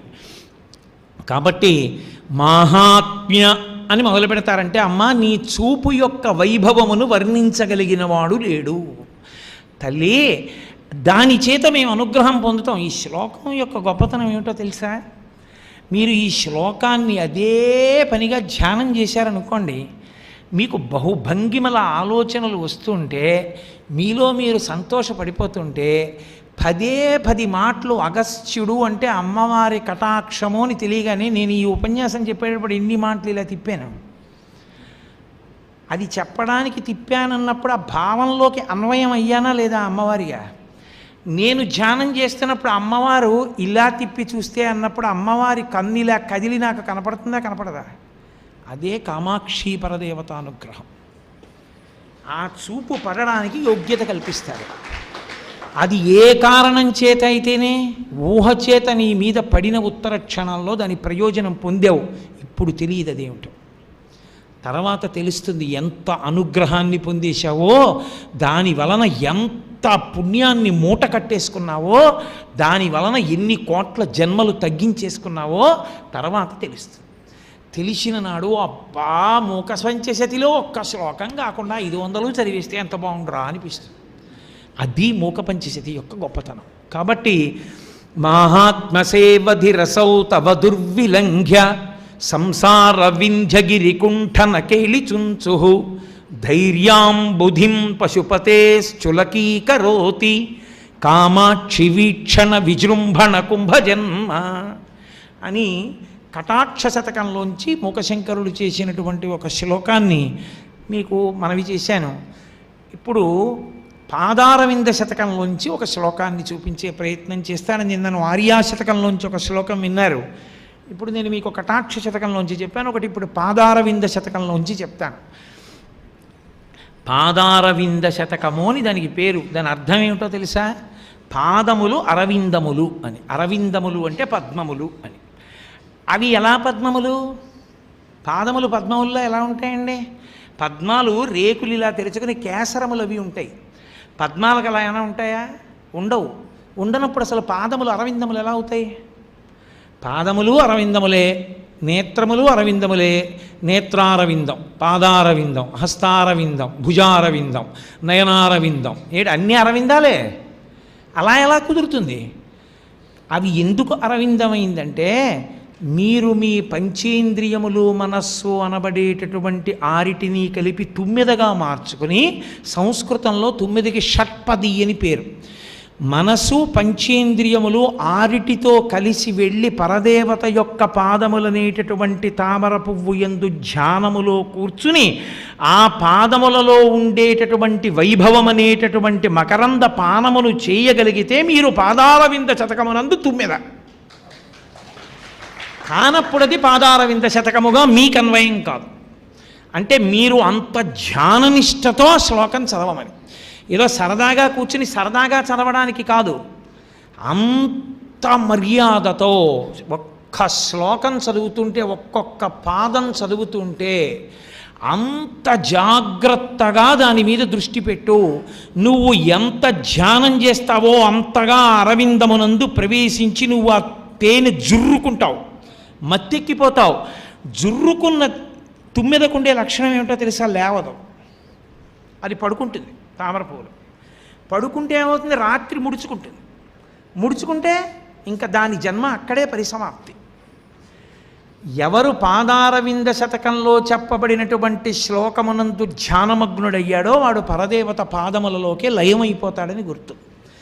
అందుకని పాదారవింద శతకము అన్నారు శంకరాచార్యులు వారు. శివానంద లహరి చేస్తూ భృంగీచ్ఛానటనోత్కట కరిమదగ్రాహీ స్ఫురన్మాధవాహ్లాదో నాదయుతో మహాసితవపు పంచేషు నాచాధృత సత్పక్షస్సుమనోవనేషు సపునః సాక్షాన్మదీయే మనోరాజీవే భ్రమరాధిపో విహరతాం శ్రీశైలవాసీ విభు అంటారు. శంకరాచార్యులు వారి ప్రయోగం ఏంటంటే పరమేశ్వరుణ్ణి తుమ్మిదని చేసి మన మనస్సుని పద్మం చేశారు. ఆయన తిప్పారు. శంకర, నా మనసు అనేటటువంటి పద్మము భక్తి అన్న మకరందంతో నిండిపోయింది. నువ్వు తుమ్మెదకి భర్తవి కదూ. తుమ్మెదకి భర్త గండు తుమ్మెద, మగ తుమ్మెద, తుమ్మెదల రేడు. అమ్మవారు భ్రమరాంబ. భ్రమరాంబ అంటే అమ్మవారు ఆడతుమ్మెద. ఆడతుమ్మెద భర్త మగ తుమ్మెద. కాబట్టి నువ్వు గండు తుమ్మెద, మగ తుమ్మెద. మగ తుమ్మెద ఒక్కటి రాదు. మగ తుమ్మెదకి లక్షణం ఏమిటో తెలుసా? ఎప్పుడైనా అది మదరసాన్ని తాగినా తేనె తాగినా ముందు ఆడతుమ్మెదని పంపించి తను వెనకొస్తుంది. వచ్చి ముందు ఆడతుమ్మెదని వాలమని తను వాలుతుంది. పోతన గారు చెప్తారు భాగవతంలో ఈ విషయం. అందుకని నువ్వు ఒక్కడివి రావు, ఆడతుమ్మెదతో వస్తావు. అంటే భ్రమరాంబా సహిత మల్లికార్జునుడు వస్తాడు. ఎక్కడికి? ఇక్కడే మనోరాజీవే భ్రమరాధిపో విహరతాం.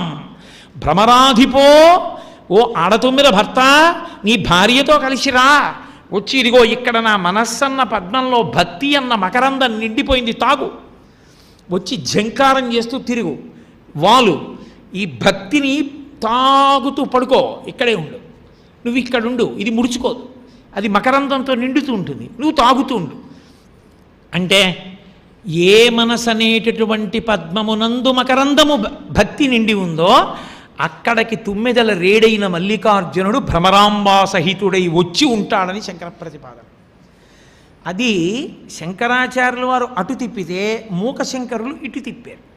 ఇటు తిప్పి పాదారవింద శతకము అన్నారు. అందులో అన్ని అద్భుతమైన శ్లోకాలే. అందులో ఏది ఇది దీనికన్నా గొప్పదనడానికి ఏం ఉండదు. ఏదో నా సంతోషానికి నేను అలా అనడం అంతే. అందులో ఆయన అంటారు, అమ్మా సదా స్వాదుంకారం విషయలహరీ శాలికణికాం సమాస్వాద్యశ్రాంతం హృదయశుకపోతం జనని మే కృపాజాలే ఫాలేక్షణ మహిషి కామాక్షిరభసా గృహీత్వా రుంధీదా చరణయుగళీ పంజరపుటే అంటారు. అద్భుతమైన శ్లోకం అండి. అసలు మూకశంకరులకు ఆ భావనలు ఎలా వచ్చాయో అర్థం కాదు. అమ్మవారిని చూసినటువంటి అనుగ్రహం తల్లి జగదంబ పలికింది ఆయనలోంచి. ఆయన అన్నారు, సదా స్వాదుంకారం విషయలహరీ శాలికణికాం. అది కూడా ఏమిటిట, సమాస్వాద్యశ్రాంతం హృదయ శుకపోతం జనని మే అన్నారు. ఓ జనని మే, నా మనసుందే అమ్మా, అది హృదయ శుకపోతం. శుకము అంటే చిలుక. చిలుకకి ఓ లక్షణం ఉంటుంది, కీ కీ అని అరుస్తుంది. అది అందుకే అమరకోశం కీ శబ్దమును చేయునది నిర్వచనం చేస్తుంది. కీ కీ అని అరుస్తుంది. శుకపోతం చిలుక కాదుట, చిలుక పిల్ల నా మనసు. మూకశంకరులు అంటున్నారు, అమ్మా నా మనసు చిలక పిల్లమ్మ అన్నారు. చిలక నచ్చగా చిలక పిల్ల అంటాం ఎందుకు అంటే, చిలకకి కీ కీ అని అరవడం వచ్చు, చిలక పిల్లకి కీ కీ అని అరవడం అంత బాగా రాదు. సంస్కృతంలో నోటికి ముఖానికి ఒకటే మాట వదనం, రెండో మాట లేదు. చిలుక కీ అంటుంది, చిలుక పిల్లకి అంత బాగా అండం రాదు. కానీ దానికి ఓ లక్షణం ఉంది. పక్షులన్నిటికీ ఈ సృష్టిలో ఉన్న సమస్త ప్రాణులలో ఆకలి ఎక్కువ ఉన్నవి అవే. ఒక్కొక్క జాతికి ఒక్కొక్కటి ఎక్కువ. సర్పాలు ఉన్నాయనుకోండి, వాటికి భయం చాలా ఎక్కువ. గంధర్వులు ఉన్నారనుకోండి, వాళ్ళకి కామం చాలా ఎక్కువ. పక్షులు ఉన్నాయనుకోండి, ఆకలి చాలా ఎక్కువ. పశువులు ఉన్నాయనుకోండి, తొందరగా నమ్మేస్తాయి. మీరు ఇలా గడ్డి పట్టుకుని కర్ర లోపల దాచి దా దా అంటే వచ్చేస్తాయి. పశువులు వశమైపోతాయి. అలాగే పక్షికి ఆకలి ఎక్కువ. పక్షికి ఆకలి ఎక్కువైతే పక్షి పిల్లకి మరీ ఎక్కువ. అది మరీ విపరీతమైన ఆకలితో ఉంటుంది. అందుకే శంకరాచార్యులు వారు కనకధారా స్తోత్రం చేస్తే విహంగ శిశవ్విషణ్ణే అంటారు. అమ్మాయి ఈ బ్రాహ్మణి పక్షి కాదు, పక్షి పిల్ల అన్నారు. ఎందుకని? పక్షి పిల్లకి విపరీతమైన ఆకలి. పక్షి పిల్ల ఏడిస్తే ఎవరు చూడలేరు. ఇప్పుడు బాబు 3 రోజులైంది బాబు అన్నం తిని, ఒక్క రొట్టె ముక్క వెయ్యండి బాబు అని ఎవరో అంటున్నారు అనుకోండి, మనం లొంగపోవచ్చు. పిల్ల మన అడగకుండా, అమ్మ అన్నం పెట్టి 2 రోజులైందమ్మా, అమ్మ ఆకలేస్తోందంటే మంచినీళ్ళు తాగమంటున్నావమ్మా, అమ్మ నాకు కడుపులో తిప్పేస్తోందమ్మా, అమ్మ ఒక్క బిస్కెట్ అన్నా పెట్టమ్మా అని ఏడుస్తోంది అనుకోండి, ఎక్కడి నుంచి తానే అంటోంది అనుకోండి తల్లి, మీరు చూస్తూ ఊరుకోగలరా? మీరు వెంటనే ఓ రొట్టెట్టుకొచ్చి ఇస్తారు, ఆ పిల్లకి పెట్టును ఓడి తిను అంటారు. పిల్ల ఏడిస్తే చూడలేరు. మూకశంకరుల యొక్క గొప్పతనం ఎక్కడుందో తెలుసా? శంకర భగవత్పాదుల్లాగే, అమ్మా ఇది చిలుక కాదమ్మా, చిలుక పిల్ల అన్నారు. అమాయకురాలు కదా, దానికి ఇంకా వచ్చిరా ఇంతాను దొరికిపోతుంది. అమ్మ ఈ చిలక పిల్లకి ఆకలి ఎక్కువ. ఇది ఏం చేస్తుంటుంది అంటే, ఇది సదా స్వాదుంకారం విషయలహరి శాలికణికాం. అది ఆయన ప్రయోగం. చిలుక పిల్ల కాబట్టి బియ్యం గింజలు తింటుంటుంది, బియ్యం గింజల ముక్కలు నూకలు తింటుంటుంది. సాధారణంగా ఈ పిట్టల్ని పట్టుకునేవాళ్ళు బియ్యం చల్లరు, నూకలు చల్లుతారు. అది శాలికణికాం, బియ్యపు గింజల యొక్క ముక్కలైనటువంటి నూకల్ని తింటుంది. కారణం దాన్ని నోరు చిన్నది, ఆకలి ఎక్కువ, తింటుంది. తిన్నది ఏం చేస్తుంది? దానికి ఓ దరిద్ర లక్షణం, తినేసింది పోని అరవదు, కీ కీ కీ అంత చిలకలాగా పడుకుంటుంది. తినేసి, మీరు ఎప్పుడైనా చిలకను చూశారో లేదో నాకు తెలియదు, చిలకను ఎప్పుడైనా మీరు చూడండి, చిలుక కన్ను ముయ్యడం స్పష్టంగా కనపడుతుంది. అది మహాకవుల ప్రయోగాలంటే అలా ఉంటాయి. మిగిలిన పక్షులకి మీకు అలా తెలియదు. మీరు ఎప్పుడైనా చిలుక వాలినప్పుడు చూడండి, చిలుక కన్ను ఇలా మూసిందనుకోండి, మీకు చిలుక కన్ను మూస్తోందని తెలిసిపోతుంది. ఎందుకో తెలుసా? చిలుక కన్ను మూసినప్పుడు తెల్లటి పొర అడ్డంగా దిగుతుంది ఇలాగా, అందుకని మూస్తోంది తెరుస్తోందని తెలుస్తుంది. చిలుక పిల్ల ఏం చేస్తుందంటే ఈ బియ్యపు గింజలు తిని ఆ తెల్లటి పొర ఇలా మూసేస్తుంది. కళ్ళు మూసుకుంది అని తెలుస్తుంది. అది కళ్ళు మూసుకుంది అని తెలిస్తే దాన్ని పట్టుకోవడం తేలిక, అవునా కాదా? సాధారణంగా అన్ని పక్షుల్లోకి అందరూ పట్టుకోవాలని చూసే పక్షి చిలకే. ఎందుకు చిలకని పట్టుకుంటారు? సరదా, పంజరంలో పెట్టుకుంటారు. చంపేయక్కర్లేదు, పంజరంలో పెట్టుకుంటారు. దాని స్వభావం చచ్చిపోయిందా? అయిపోయిందా? హాయిగా అటు ఇటు ఎగురుతూ సుఖంగా జామకాయలు అవి ఇవి తింటూ తిరగవలసిన చిలుక ఓ పంజరంలోకి పోయింది. అక్కడికి వెళ్ళి ఏం చేస్తుంది? ఇప్పుడు కీ కీ అని అక్కడ అరుస్తుంది. ఉపయోగం ఉందా? లేదు. ఎందుకని? ఇంకా ఎగరడానికి ఏం లేదు, అందులో పడి ఉంటుంది అంతే. తీసుకొచ్చి అందులో ఏదో పడేస్తాడు, తింటుంది, అలాగే ఉంటుంది. అయిపోయి ఏం చేస్తుందంటే ఇంకా విచిత్రం ఏంటో తెలుసా? అలా ఓ 5 ఏళ్ళు పంజరంలో ఉందనుకోండి, దాన్ని చేయి పెట్టి తీసి బయట వదిలేరనుకోండి, అది వెళ్ళదు, ఎగిరొచ్చి పంజరంలో దూరిపోతుంది. అది అలవాటు పడిపోయింది. పంజరానికి అలవాటు పడిన చిలకంటారు, అది వెళ్ళదు, అది అందులోనే కూర్చుంటుంది. అంటే దాని స్వభావం చచ్చిపోయింది దానికి. మూకశంకరులు అన్నారు, అమ్మా నా మనసుందే హృదయ శుకపోతం జననిమే, ఈ నా మనసుందే ఇదేనమ్మా చిలక పిల్ల. ఇది ఏం చేస్తుంటుందో తెలుసా? విషయలహరి శాలికణికాం, ఎప్పుడు విషయములనేటటువంటి ప్రవాహాల్ని అనుభవిస్తూ ఉంటుంది. అలా నూకలు 4 ఇలా కాసి నూకలు చల్లుతాడు, దాని మీద వలేస్తాడు, నూకల కోసం వెళ్ళి వలలో చిక్కుకుంటుంది. అలా నా మనసనే చిలుక పిల్ల ఏం చేస్తుందో తెలుసా అమ్మా? ఎప్పుడు నూకలు వెతుక్కుంటుంది. దానికి ఆకలి తీరదు, దీనికి తృప్తి కలగదు. చిలక పిల్లకి ఆకలి మరీ ఎక్కువైపోయినట్టే విషయముల మీద ఆసక్తి నా మనసుకి అంత ఎక్కువ. అందుకే ఇది సుఖపోతం, ఇది విషయములను అలా అనుభవిస్తుంది. అది అలా నూకలు తింటున్నట్టే ఇది 5 అనుభవిస్తూ ఉంటుంది. శబ్దస్పర్శ రసరూపగంధములే సుఖ స్వభావములు. పరమేశ్వరుడు ఈ 5 ఇంద్రియములను ఇచ్చి అన్నాడు, ఈ 5 ఇంద్రియములతోనే ఈశ్వరుణ్ణి పట్టుకుని తరించిపో అన్నాడు. శబ్ద అందుకే భద్రం కర్ణీభి శృణుయామ దేవాహ అంటారు. మా చెవులు ఎప్పుడూ మంచి మాటలను వినుగాక, మా చెవులు ఎప్పుడూ భగవత్ సంబంధమైన విషయములను వింటూ ఉండాలి. కానీ ఇవేం చేస్తాయి? తాత్కాలికముగా ఉద్రేకమును కల్పించగలిగినటువంటి మాటలు వినడానికే ఎక్కువ ఇష్టపడతాయి. నేను మీతో ఇందాక మనవి చేశాను కదా, మాట అంత శక్తివంతమైన సాధనము లోకంలో ఇంకోటి లేదు.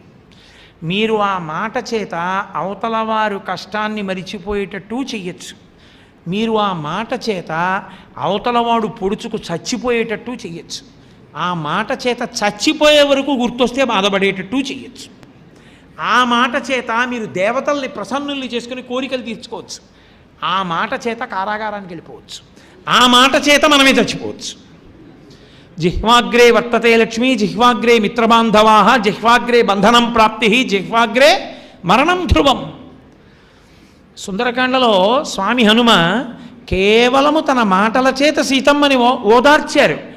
ఓదార్చి రాముడికి చెప్పారు, అమ్మవ తతోమయావగ్భిదధీన భాషిత శివాభిరిష్టాభిరభిప్రసాదిత జగామ శాంతిం మమ మైథిలాత్మజ తవాపి శోకేన తథాభిపీడిత. నా మాటల చేత సీతమ్మ దుఃఖాన్ని పోగొట్టి ఆవిడ సంతోషంగా ఉండేటట్టు చెయ్యగలిగానన్నారు. వాక్కు యొక్క వైభవమే సుందరకాండ. అయినప్పుడు మాటల చేత అవతల వాళ్ళని సంతోషపెట్టచ్చు. పనికి మాలిన మాటలు మాట్లాడడం, పనికి మాలిన మాటలు వింటూ ఉండడం, సంతోషపడిపోతూ ఉండడం. సమాజంలో మీకు కనపడరు, నేను ఎందుకు చెప్పాలి పేర్లు? ఎన్ని విననివ్వండి, ఎందుకు వస్తాడో తెలియదు. 3 గంటలు చెప్పనివ్వండి, వింటాడు. ఇలా తలుపులోంచి బయటికి వెళ్ళగానే లౌకిక విషయాన్ని ప్రస్తావన చేస్తాడు తప్ప అబ్బా ఏమి మూకశంకర్లండే అనలేడు. కారణం ఏమిటో తెలుసా? అది అంటుకోదు. ఆ మనసుకి ఇంక అసలు అంటుకునే లక్షణం లేదు. అదే రామకృష్ణ పరమహంస అంటారు, ఒక మేకు కొట్టాలనుకోండి, అసలు ఆ మేకు లోపలికి వెళ్ళడానికి వీలైన గుల్లతనం గోడకుంటే కదా మేకు దిగడం. అలా కాకుండా అది ఒక ఇనుప స్తంభం అనుకోండి, మీరు వెళ్ళి దాని మీద మేకు కొట్టే ప్రయత్నం చేస్తే మేకు వంకర తిరిగిపోతుంది తప్ప లోపలికి వెళ్ళదు. మీరు తీసుకొచ్చి నేను ఎందరినో చూశాను ఈ ఆధ్యాత్మిక రంగంలో ఉన్నందుకు. మీరు తీసుకొచ్చి 3 గంటలు కూర్చోపెట్టి చెప్పండి, వాడు బయటికి వెళ్ళి అబ్బా ఏమి మూకశంకర్లండి, ఏమి శ్లోకాలండి అని అనడు వాడు. సరికదా, మీరు అంతసేపు చెప్పకుండా ఉంటే బాగుండేదేమో, వార్తలు అయిపోతాయి కదా, రూమ్లో న్యూస్ చూద్దాం అంటాడు. నేను ఎందరినో చూశాను, తెల్లబోయాను. నేను ఒక చోట ఎంత తెల్లబోయానంటే, ప్రసాదం ఇస్తున్న కౌంటర్లో ఉన్నటువంటి వాడు ఒకడు ఇలా ఉచిత ప్రసాదం ఇస్తూ ఇలా ఎడంచి పెట్టి డబ్బులు తీసుకుంటున్నాడు. ఏ దేవస్థానం వదిలేయండి, ఎక్కడో చోట ఒకడో. వీడు పెద్ద ఆఫీసర్, నాతో వచ్చినవాడు. వాడు అన్నాడు నాతో చటుక్కుని, ఈ ఉద్యోగం దొరికితే బాగుండండి, ఏ రెస్పాన్సిబిలిటీ ఉండదు, హాయిగా ఇలా ఇచ్చి ఇలా బుచ్చుకుపోవచ్చు ఇంటికి అన్నాడు. నేను నిజంగా తెల్లబోయాను, ఏట్రా వీడి ఇక్కడికి వచ్చి ప్రసాదం తీసుకుంటూ, అరే వాడంటే పాపం ఏదో ఎవరైనా ఇస్తే తీసుకుంటున్నాడు, అయిపోయింది. ఉన్న ఉద్యోగం వదిలిపెట్టేసి ఇందులో ఏదో తేరగా ఏ పని లేకుండా ఏ బాధ్యత లేకుండా ఇలా ఎడం చేత్తో పుచ్చుకుంటూ కుడి చేత్తో ప్రసాదం పెట్టడం ఎంత తేలిక, ఈ ఉద్యోగం వస్తే బాగుండన్నాడు. వీడిని ఈ దేవాలయంలో పడుకోబెట్టి 30 రోజులు ఈడిచేస్తే మాత్రం వీడి మనసు బాగుపడుతుందిరా అనుకున్నాను. ఒక్కొక్కడంతే చాలా చిత్రాతి చిత్రమైనటువంటి ప్రతిపాదనలు తీసుకొస్తారు. మీరు ఎంత చెప్పండి వాడి తలకి ఏమి ఎక్కుతుంది అంటే ఏమీ ఎక్కదు. ఉత్తినే అలా ఉంటాడంతే, ఎందుకో తిరుగుతుంటాడు, ఎందుకో వింటుంటాడు, అన్నీ వింటాడు. ఏమి అర్థమైందిరా నీకు అడిగితే ఏమీ అర్థం కాదు. వాడు ఎందుకు వస్తాడో తెలియదు అసలు సభకి, అంత విచిత్రంగా ఉంటారు. ఇది మనసుకి పట్టుకోగలిగిన లక్షణం లేదు అసలు, దానికి వికర్షణ, అసలు దానికి భగవత్ సంబంధాన్ని తీసుకోదది. అంటే కొన్ని కోట్ల జన్మలుగా వాడి మనస్సు ఎంత విషయ సంబంధంతో ఘనీభవించిపోయిందో అది దాన్ని ఒక్కదాన్ని లాక్కుంటుంది. ఇప్పుడు ఓ కర్ర ఉందనుకోండి, నేను ఎన్నాళ్ళు ఎలక్ట్రిసిటీ వైర్ దాని మీద పెట్టినా అది పుచ్చుకోదు. అది ఓ రాగి తీగ అనుకోండి, ఇలా తగిలితే చాలు పుచ్చేసుకుంటుంది. భగవత్ సంబంధం ఎప్పటి నుంచో మూట కట్టుకుంటున్నవాడు ఒక్కొక్క చోట ఎంత పండితుడు ఏం చదువుకున్నాడు అన్న దాంతో సంబంధం ఉండదు, వాడు ఇట్టే పట్టేసుకుంటాడు అంతే. ఎంతో చిన్న పిల్లలు పట్టుకుంటుంటారు ఒక్కొక్క చోట, నాకు చాలా ఆశ్చర్యంగా ఉంటుంది. చిన్నపిల్లలు పట్టేసుకుంటారు, జుత్తు నెరిసిపోయిన వాళ్ళకి తలకెక్కదు. ఏమని చెప్పాలి, వాడు కొయ్య వీడు రాగి తీగ, అది స్వభావం. ఆ స్వభావం అలా ఉంటే దాన్ని ఇంకెవరు ఏమీ చేయలేరు. అటువంటి వాడికి మాట గౌరవం ఎప్పటికీ తెలుస్తుంది, ఎప్పటికీ తెలియదు. వాడు అసలు తన జీవితంలో తన వాక్కుని పరమేశ్వరానుగ్రహము కొరకు రోజుకి కనీసం కొన్నిసార్లైనా నేను వాడుకున్నాననేటటువంటి ధైర్యంతో వాడు బతకలేడు. వాడికి ఎప్పుడూ విషయమే, మాట మాట్లాడితే విషయ సంబంధమే. మీరు చూడటల్లా పెద్ద పెద్ద దేవాలయాల్లో దర్శనానికి వెళ్తూ పేపర్ కొనుక్కుని ఇలా చదువుకుంటూ నడుస్తారు, పక్కవాడితో రాజకీయాలే మాట్లాడతారు, ఉత్తినే దేవుడి దగ్గరికి వచ్చి ఇలా అంటారు అంతే. వాడి లోపలంతా అవే ఉంటాయి. ఎందుకది? ఒక్కరోజు నువ్వు పేపర్ కొనుక్కుని నడవకపోతే ఏమవుతుంది దేవాలయంలోకి వెళ్ళేటప్పుడు? వాడు చాలా గొప్ప అనుకుంటాడు, పేపర్ చూడకపోతే ఉండలేనండి అంటాడు. ఎందుకది? నువ్వు అవమానపడాలి ఆ మాట అనడానికి. కాబట్టి మూకశంకరులు ఇంత గంభీరమైన విషయాన్ని ప్రతిపాదన చేస్తున్నారు. ఈ చిలక పిల్లకి అలవాటు ఏమిటో తెలుసా అమ్మా?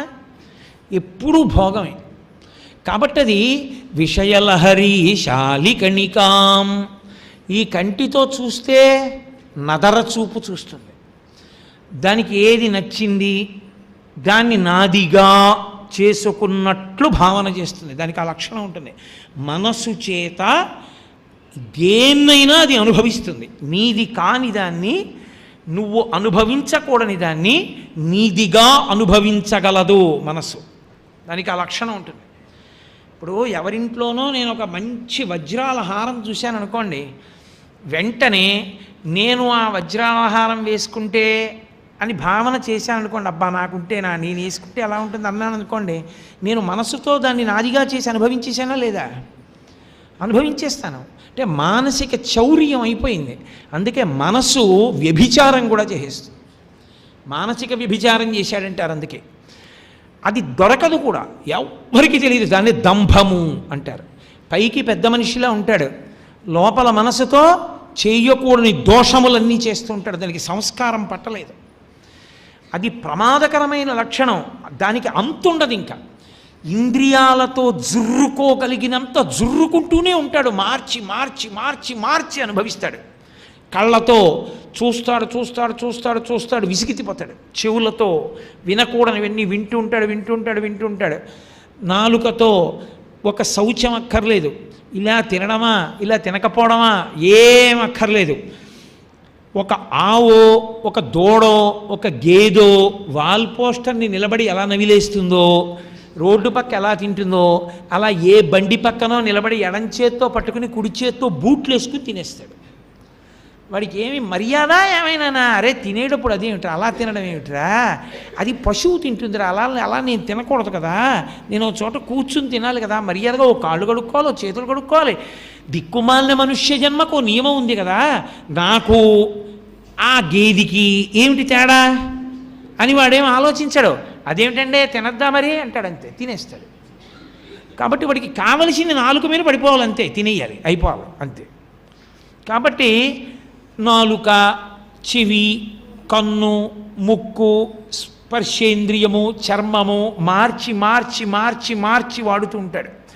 శబ్ద, స్పర్శ, రస, రూప, గంధ ఇవి ఇలా వాడుకుంటూ వెళ్ళిపోతూ ఉంటే వాడికి తృప్తి ఏమైనా ఉంటుందా? ఏది బడలిపోయిందో దాన్ని వదిలి రెండో దాన్ని తీసుకుంటాడు. నేను ఒక ఇంట్లో ఒక ఆయన్ని చూశా, తెల్లబోయాను. ఆయన అలా టీవీ చూస్తాడు. 65 ఏళ్ళు, విష్ణు సహస్రనామ స్తోత్రం ప్రార్థనా శ్లోకం రాదు, చదవడు, టీవీ చూస్తాడు. అయిపోయింది అనుకోండి, ఆయనకి విసుగొచ్చింది అనుకోండి, దాన్ని వదిలేసి వంటింట్లోకి వెళ్ళి జాడీలో ఆవకాయ పెచ్చులు తీసి గరిటెతోటి నీళ్ళల్లో పడేసుకొని కడిగేసి పెచ్చులు తినేశాడు. నేనన్నా ఆవకాయ కడిగేసి పెచ్చులు తింటున్నారు ఎందుకండి అన్నాను. నా కర్మ కొద్దీ నాకే దొరుకుతారో ఏమిటో అలాంటి వాళ్ళు. అంటే ఆయన అన్నాడు, కారం కదండి మంట పెడుతుంది కడుపులో, అందుకని పెచ్చులు తినేస్తూ ఉంటానన్నాడు. ఆ ఇంట్లో మన వాళ్ళకి ఏముంటుంది ఆవకాయ, వీడేమో ఆవకాయ కడిగేస్తాడు పిండి, పెచ్చు వీడి తినేస్తాడు. 10 రోజులప్పటికి జాడీ ఖాళీ, వీడి తినేశాడు పెచ్చులన్నీ. పోనా పిండి అన్నా ఉంచుతాడా అంటే అది కడిగేస్తాడు.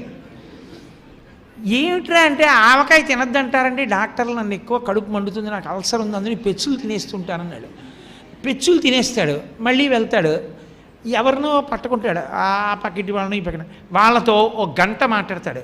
మాట్లాడి లోపలికి వచ్చి ఎవరితో నమ్మకంగా మాట్లాడో పనికి మాలినవాడండి, వాడితో ఏంటంటాడు.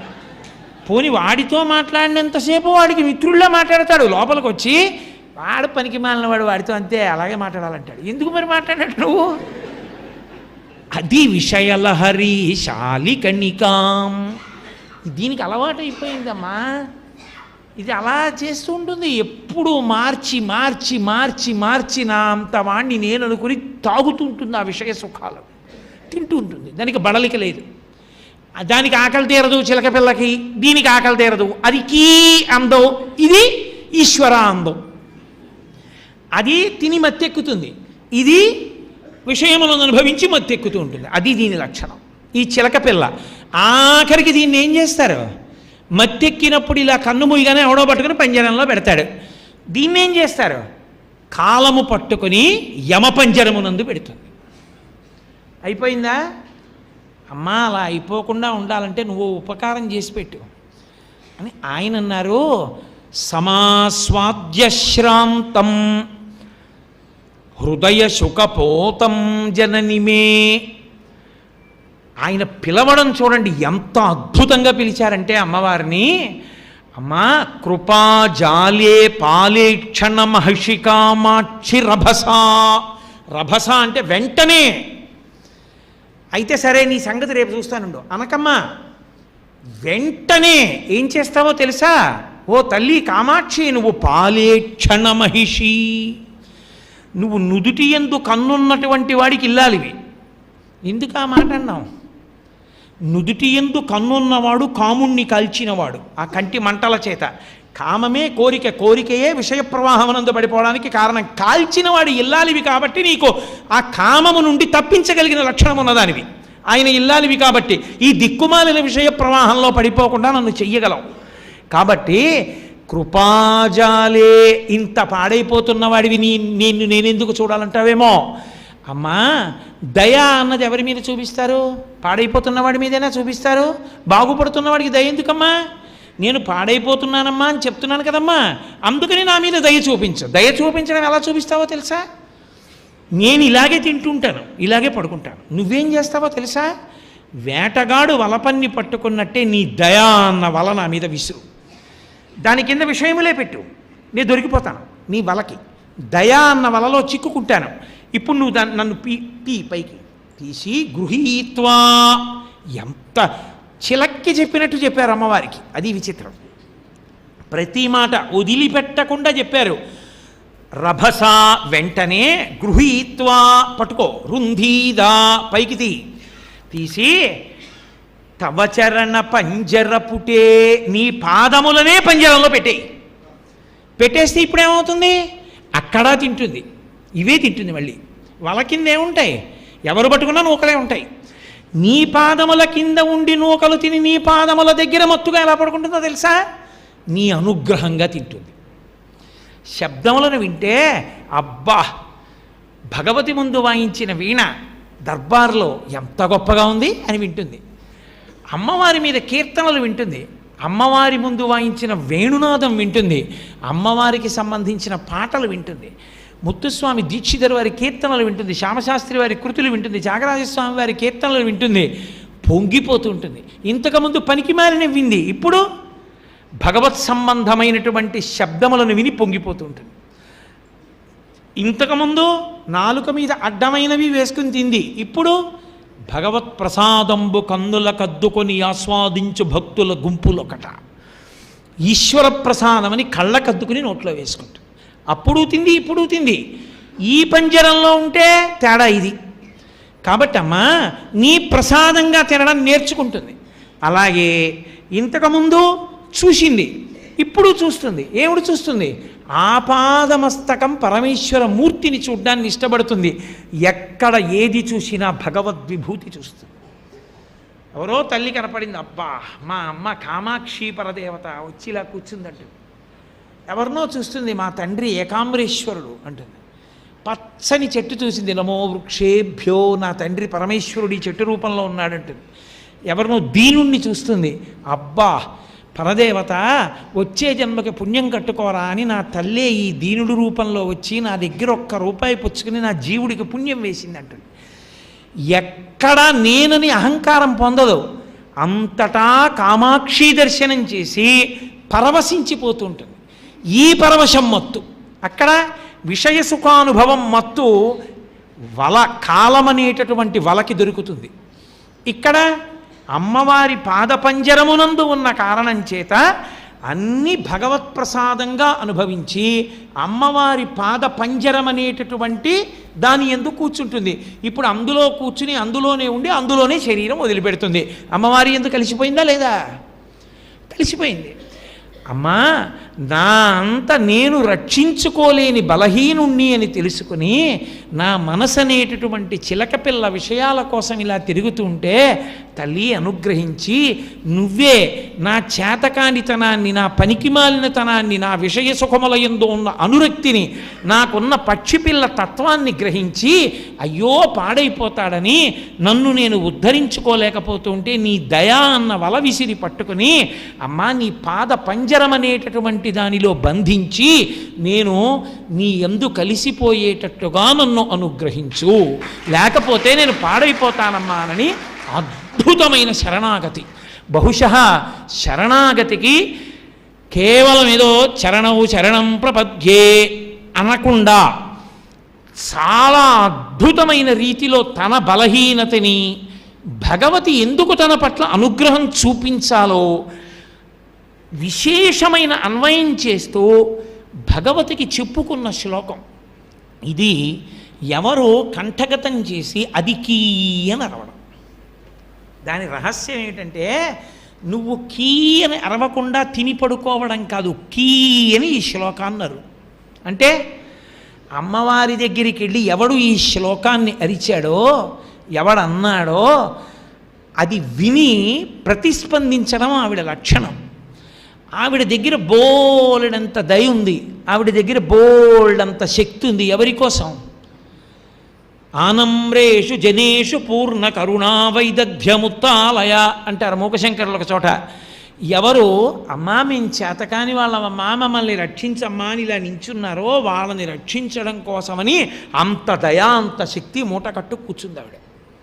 మీరు చూడండి, ప్రభుత్వం దగ్గర అప్పుడప్పుడు అర్హులైన వారు లేదని చాలా నిధులు మురిగిపోయాయి అంటారు. అమ్మవారి దగ్గర ఉన్నటువంటి అపారమైన నిధులు లెక్కలేనంత ఉంది దయ, ఉద్ధరించగలిగిన శక్తి. దానికి నేను అర్హుడనని నువ్వు కావలసింది దరఖాస్తు పెట్టాలి. అమ్మా నా అంత పనికి మాలిన వాడు లేడు, నా ఇంద్రియాలతో నేను సరిగ్గా ప్రవర్తించలేకపోతున్నాను, పాడైపోతున్నాను, అమ్మా అనుగ్రహించమని నువ్వు కీ అని చిలకవి కాబట్టి పలికితే ఆవిడ రక్షిస్తుంది. నువ్వు చిలకవై కీ అనకుండా పిల్లవై తిని పడుకుంటానంటే కాలుడన్న వాళ్ళకి దొరికిపోతావు. అందుకని కీ అనడం నేర్చుకో, ఈ శ్లోకం అనడం నేర్చుకో.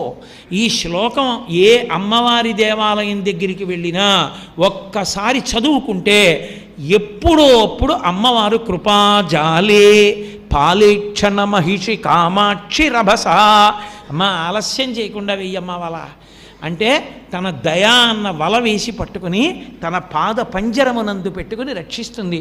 అమ్మవారు అలా రక్షించగలదని ఒక కవి అమ్మవారి గురించి చెప్పడం కాదు, మాట్లాడలేని కవిలోకి అమ్మవారు నేనే చెప్తే వీళ్ళు తట్టుకోలేరని అమ్మవారు కవిలోకి వెళ్ళి అమ్మవారే తన అనుగ్రహ శక్తిని కవి ద్వారా వ్యక్తం చేసింది. కాబట్టి ఆ పాదారవింద శతకమనందు చెప్పబడినటువంటి శ్లోకమునందు పూనికతో ఎవరు ఈ శ్లోకాన్ని కంఠగతం చేసి చెప్పుకుంటారో వాళ్ళకి భగవతి యొక్క పరిపూర్ణమైన అనుగ్రహం కలుగుతుంది. అందున శారద అంటే శారద, శారద అయిన శారద ఎప్పుడు చిలుకని పక్కన పెట్టుకుంటుంది. ఇటువంటి క్షేత్రంలో ఈ శ్లోకాన్ని తప్పకుండా చెప్పుకోవాలి. ప్రతిరోజు అమ్మవారి దర్శనానికి వచ్చినప్పుడు ఒక్కసారి ఈ శ్లోకం చదువుకోవాలి. చదువుకోగా అన్న మాట నేను అన్ను. ఎందుకని? ఆవిడ జగదంబ. రభస వెంటనే మార్పు పట్టుకుంటుంది. ఆవిడ పట్టుకుని తన పాదముల యందు పెట్టుకుంటుంది. ఒక మనిషి తరించడానికి ఇంతకన్నా తేలిక మార్గం ఏముంది? కీ అని ఇన్నాళ్ళు అనలేకపోయావు, ఇప్పుడు నేర్చుకో కీ అంటావు. ఈ శ్లోకం చెప్పడం నేర్చుకో అది. కాబట్టి అంత గొప్ప శ్లోకం పాదారవింద శతకంలో. ఏదో మొత్తానికి కష్టపడి 2 శ్లోకాలు పూర్తి చేశాను ఇవాళ. రేపటి రోజున మీరు ఆర్యాశతకం, కటాక్ష శతకం, పాదారవింద శతకం అన్నీ చెప్పేశానని కాదు, ఏవో కొన్ని చూశారు కాబట్టి రేపు వీలైతే మిగిలిన శతకంలో నా ప్రమేయం ఉండదు. పరదేవత ఏవి పలికిస్తే అది. నేను ఈ మైక్ లాంటి వాడిని ఆవిడ చేతిలో. రేపు సాయంకాలం 6:30 మళ్ళీ కలుసుకుందాం. మంగళాశాసన పరై పదాచార్య పురోగమై సర్వైశ్చ పూర్వైరాచార్యై సత్కృతాయాస్తు మంగళం. మంగళం కోసలేంద్రాయ మహనీయ గుణాత్మనే చక్రవర్తి తనూజాయ సర్వభౌమాయ మంగళం. ఉమాకాంతాయ కాంతాయ కామితార్థప్రదాయినే శ్రీగిరీశాయ దేవాయ మలినాథాయ మంగళం. కరచరణకృతం వా కర్మవాక్కాయజం వా శ్రవణనైనజం వా మానసం వాపరాధం విహితమవిహితం వా సర్వమేత్తక్షమస్వ శివ శివ కరుణాబ్ధే శ్రీ మహాదేవ శంభో.